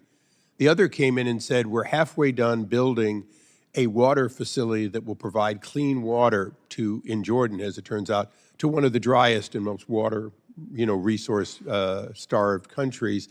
One was just sort of saying, but money does good. The other was saying, you don't want to have a monument to a half-done project sitting out there for years so people can say America reneged and quit. Hopefully, as we do through reauthorization, but also as we go through unpausing some programs with the Secretary, we will look at that question in that light of, was it nice to have, or is it essential that we see and be given credit for the good work in some cases we're doing that changes lives? So, Mr. Chairman, thanks for your indulgence, and I look forward to your closing remarks. Thank you, Vice Chairman Issa. And truthfully, your closing remarks lead very well into the nature of my questions. I've deferred my questions to the end. I've really enjoyed hearing the testimony, the questions, and the answers, and the dialogue back and forth. And a lot of it goes to, and this is where it segues to my friend Mr. Issa, the old sentiment that if everything is a priority, then nothing is a priority. And for each of us, of which nearly every member of this committee had questions, and every member of this committee that was here responded that they absolutely believe in the necessity for a State Department reauthorization. It's unanimous across everybody here.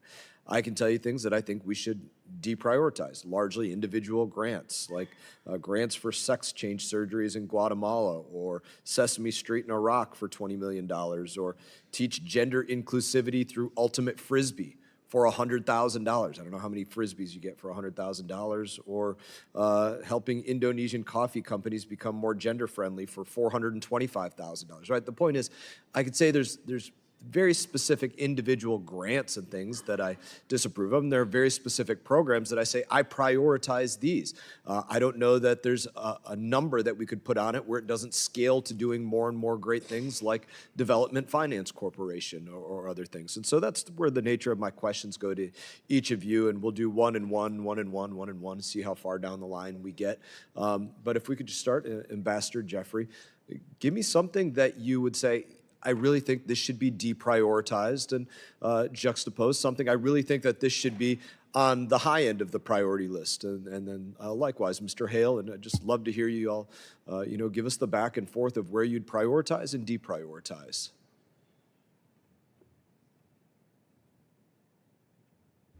Again, I will seek refuge in this Economist article because it is not only middle of the road, I would say it's more on the progressive side normally, but its findings are quite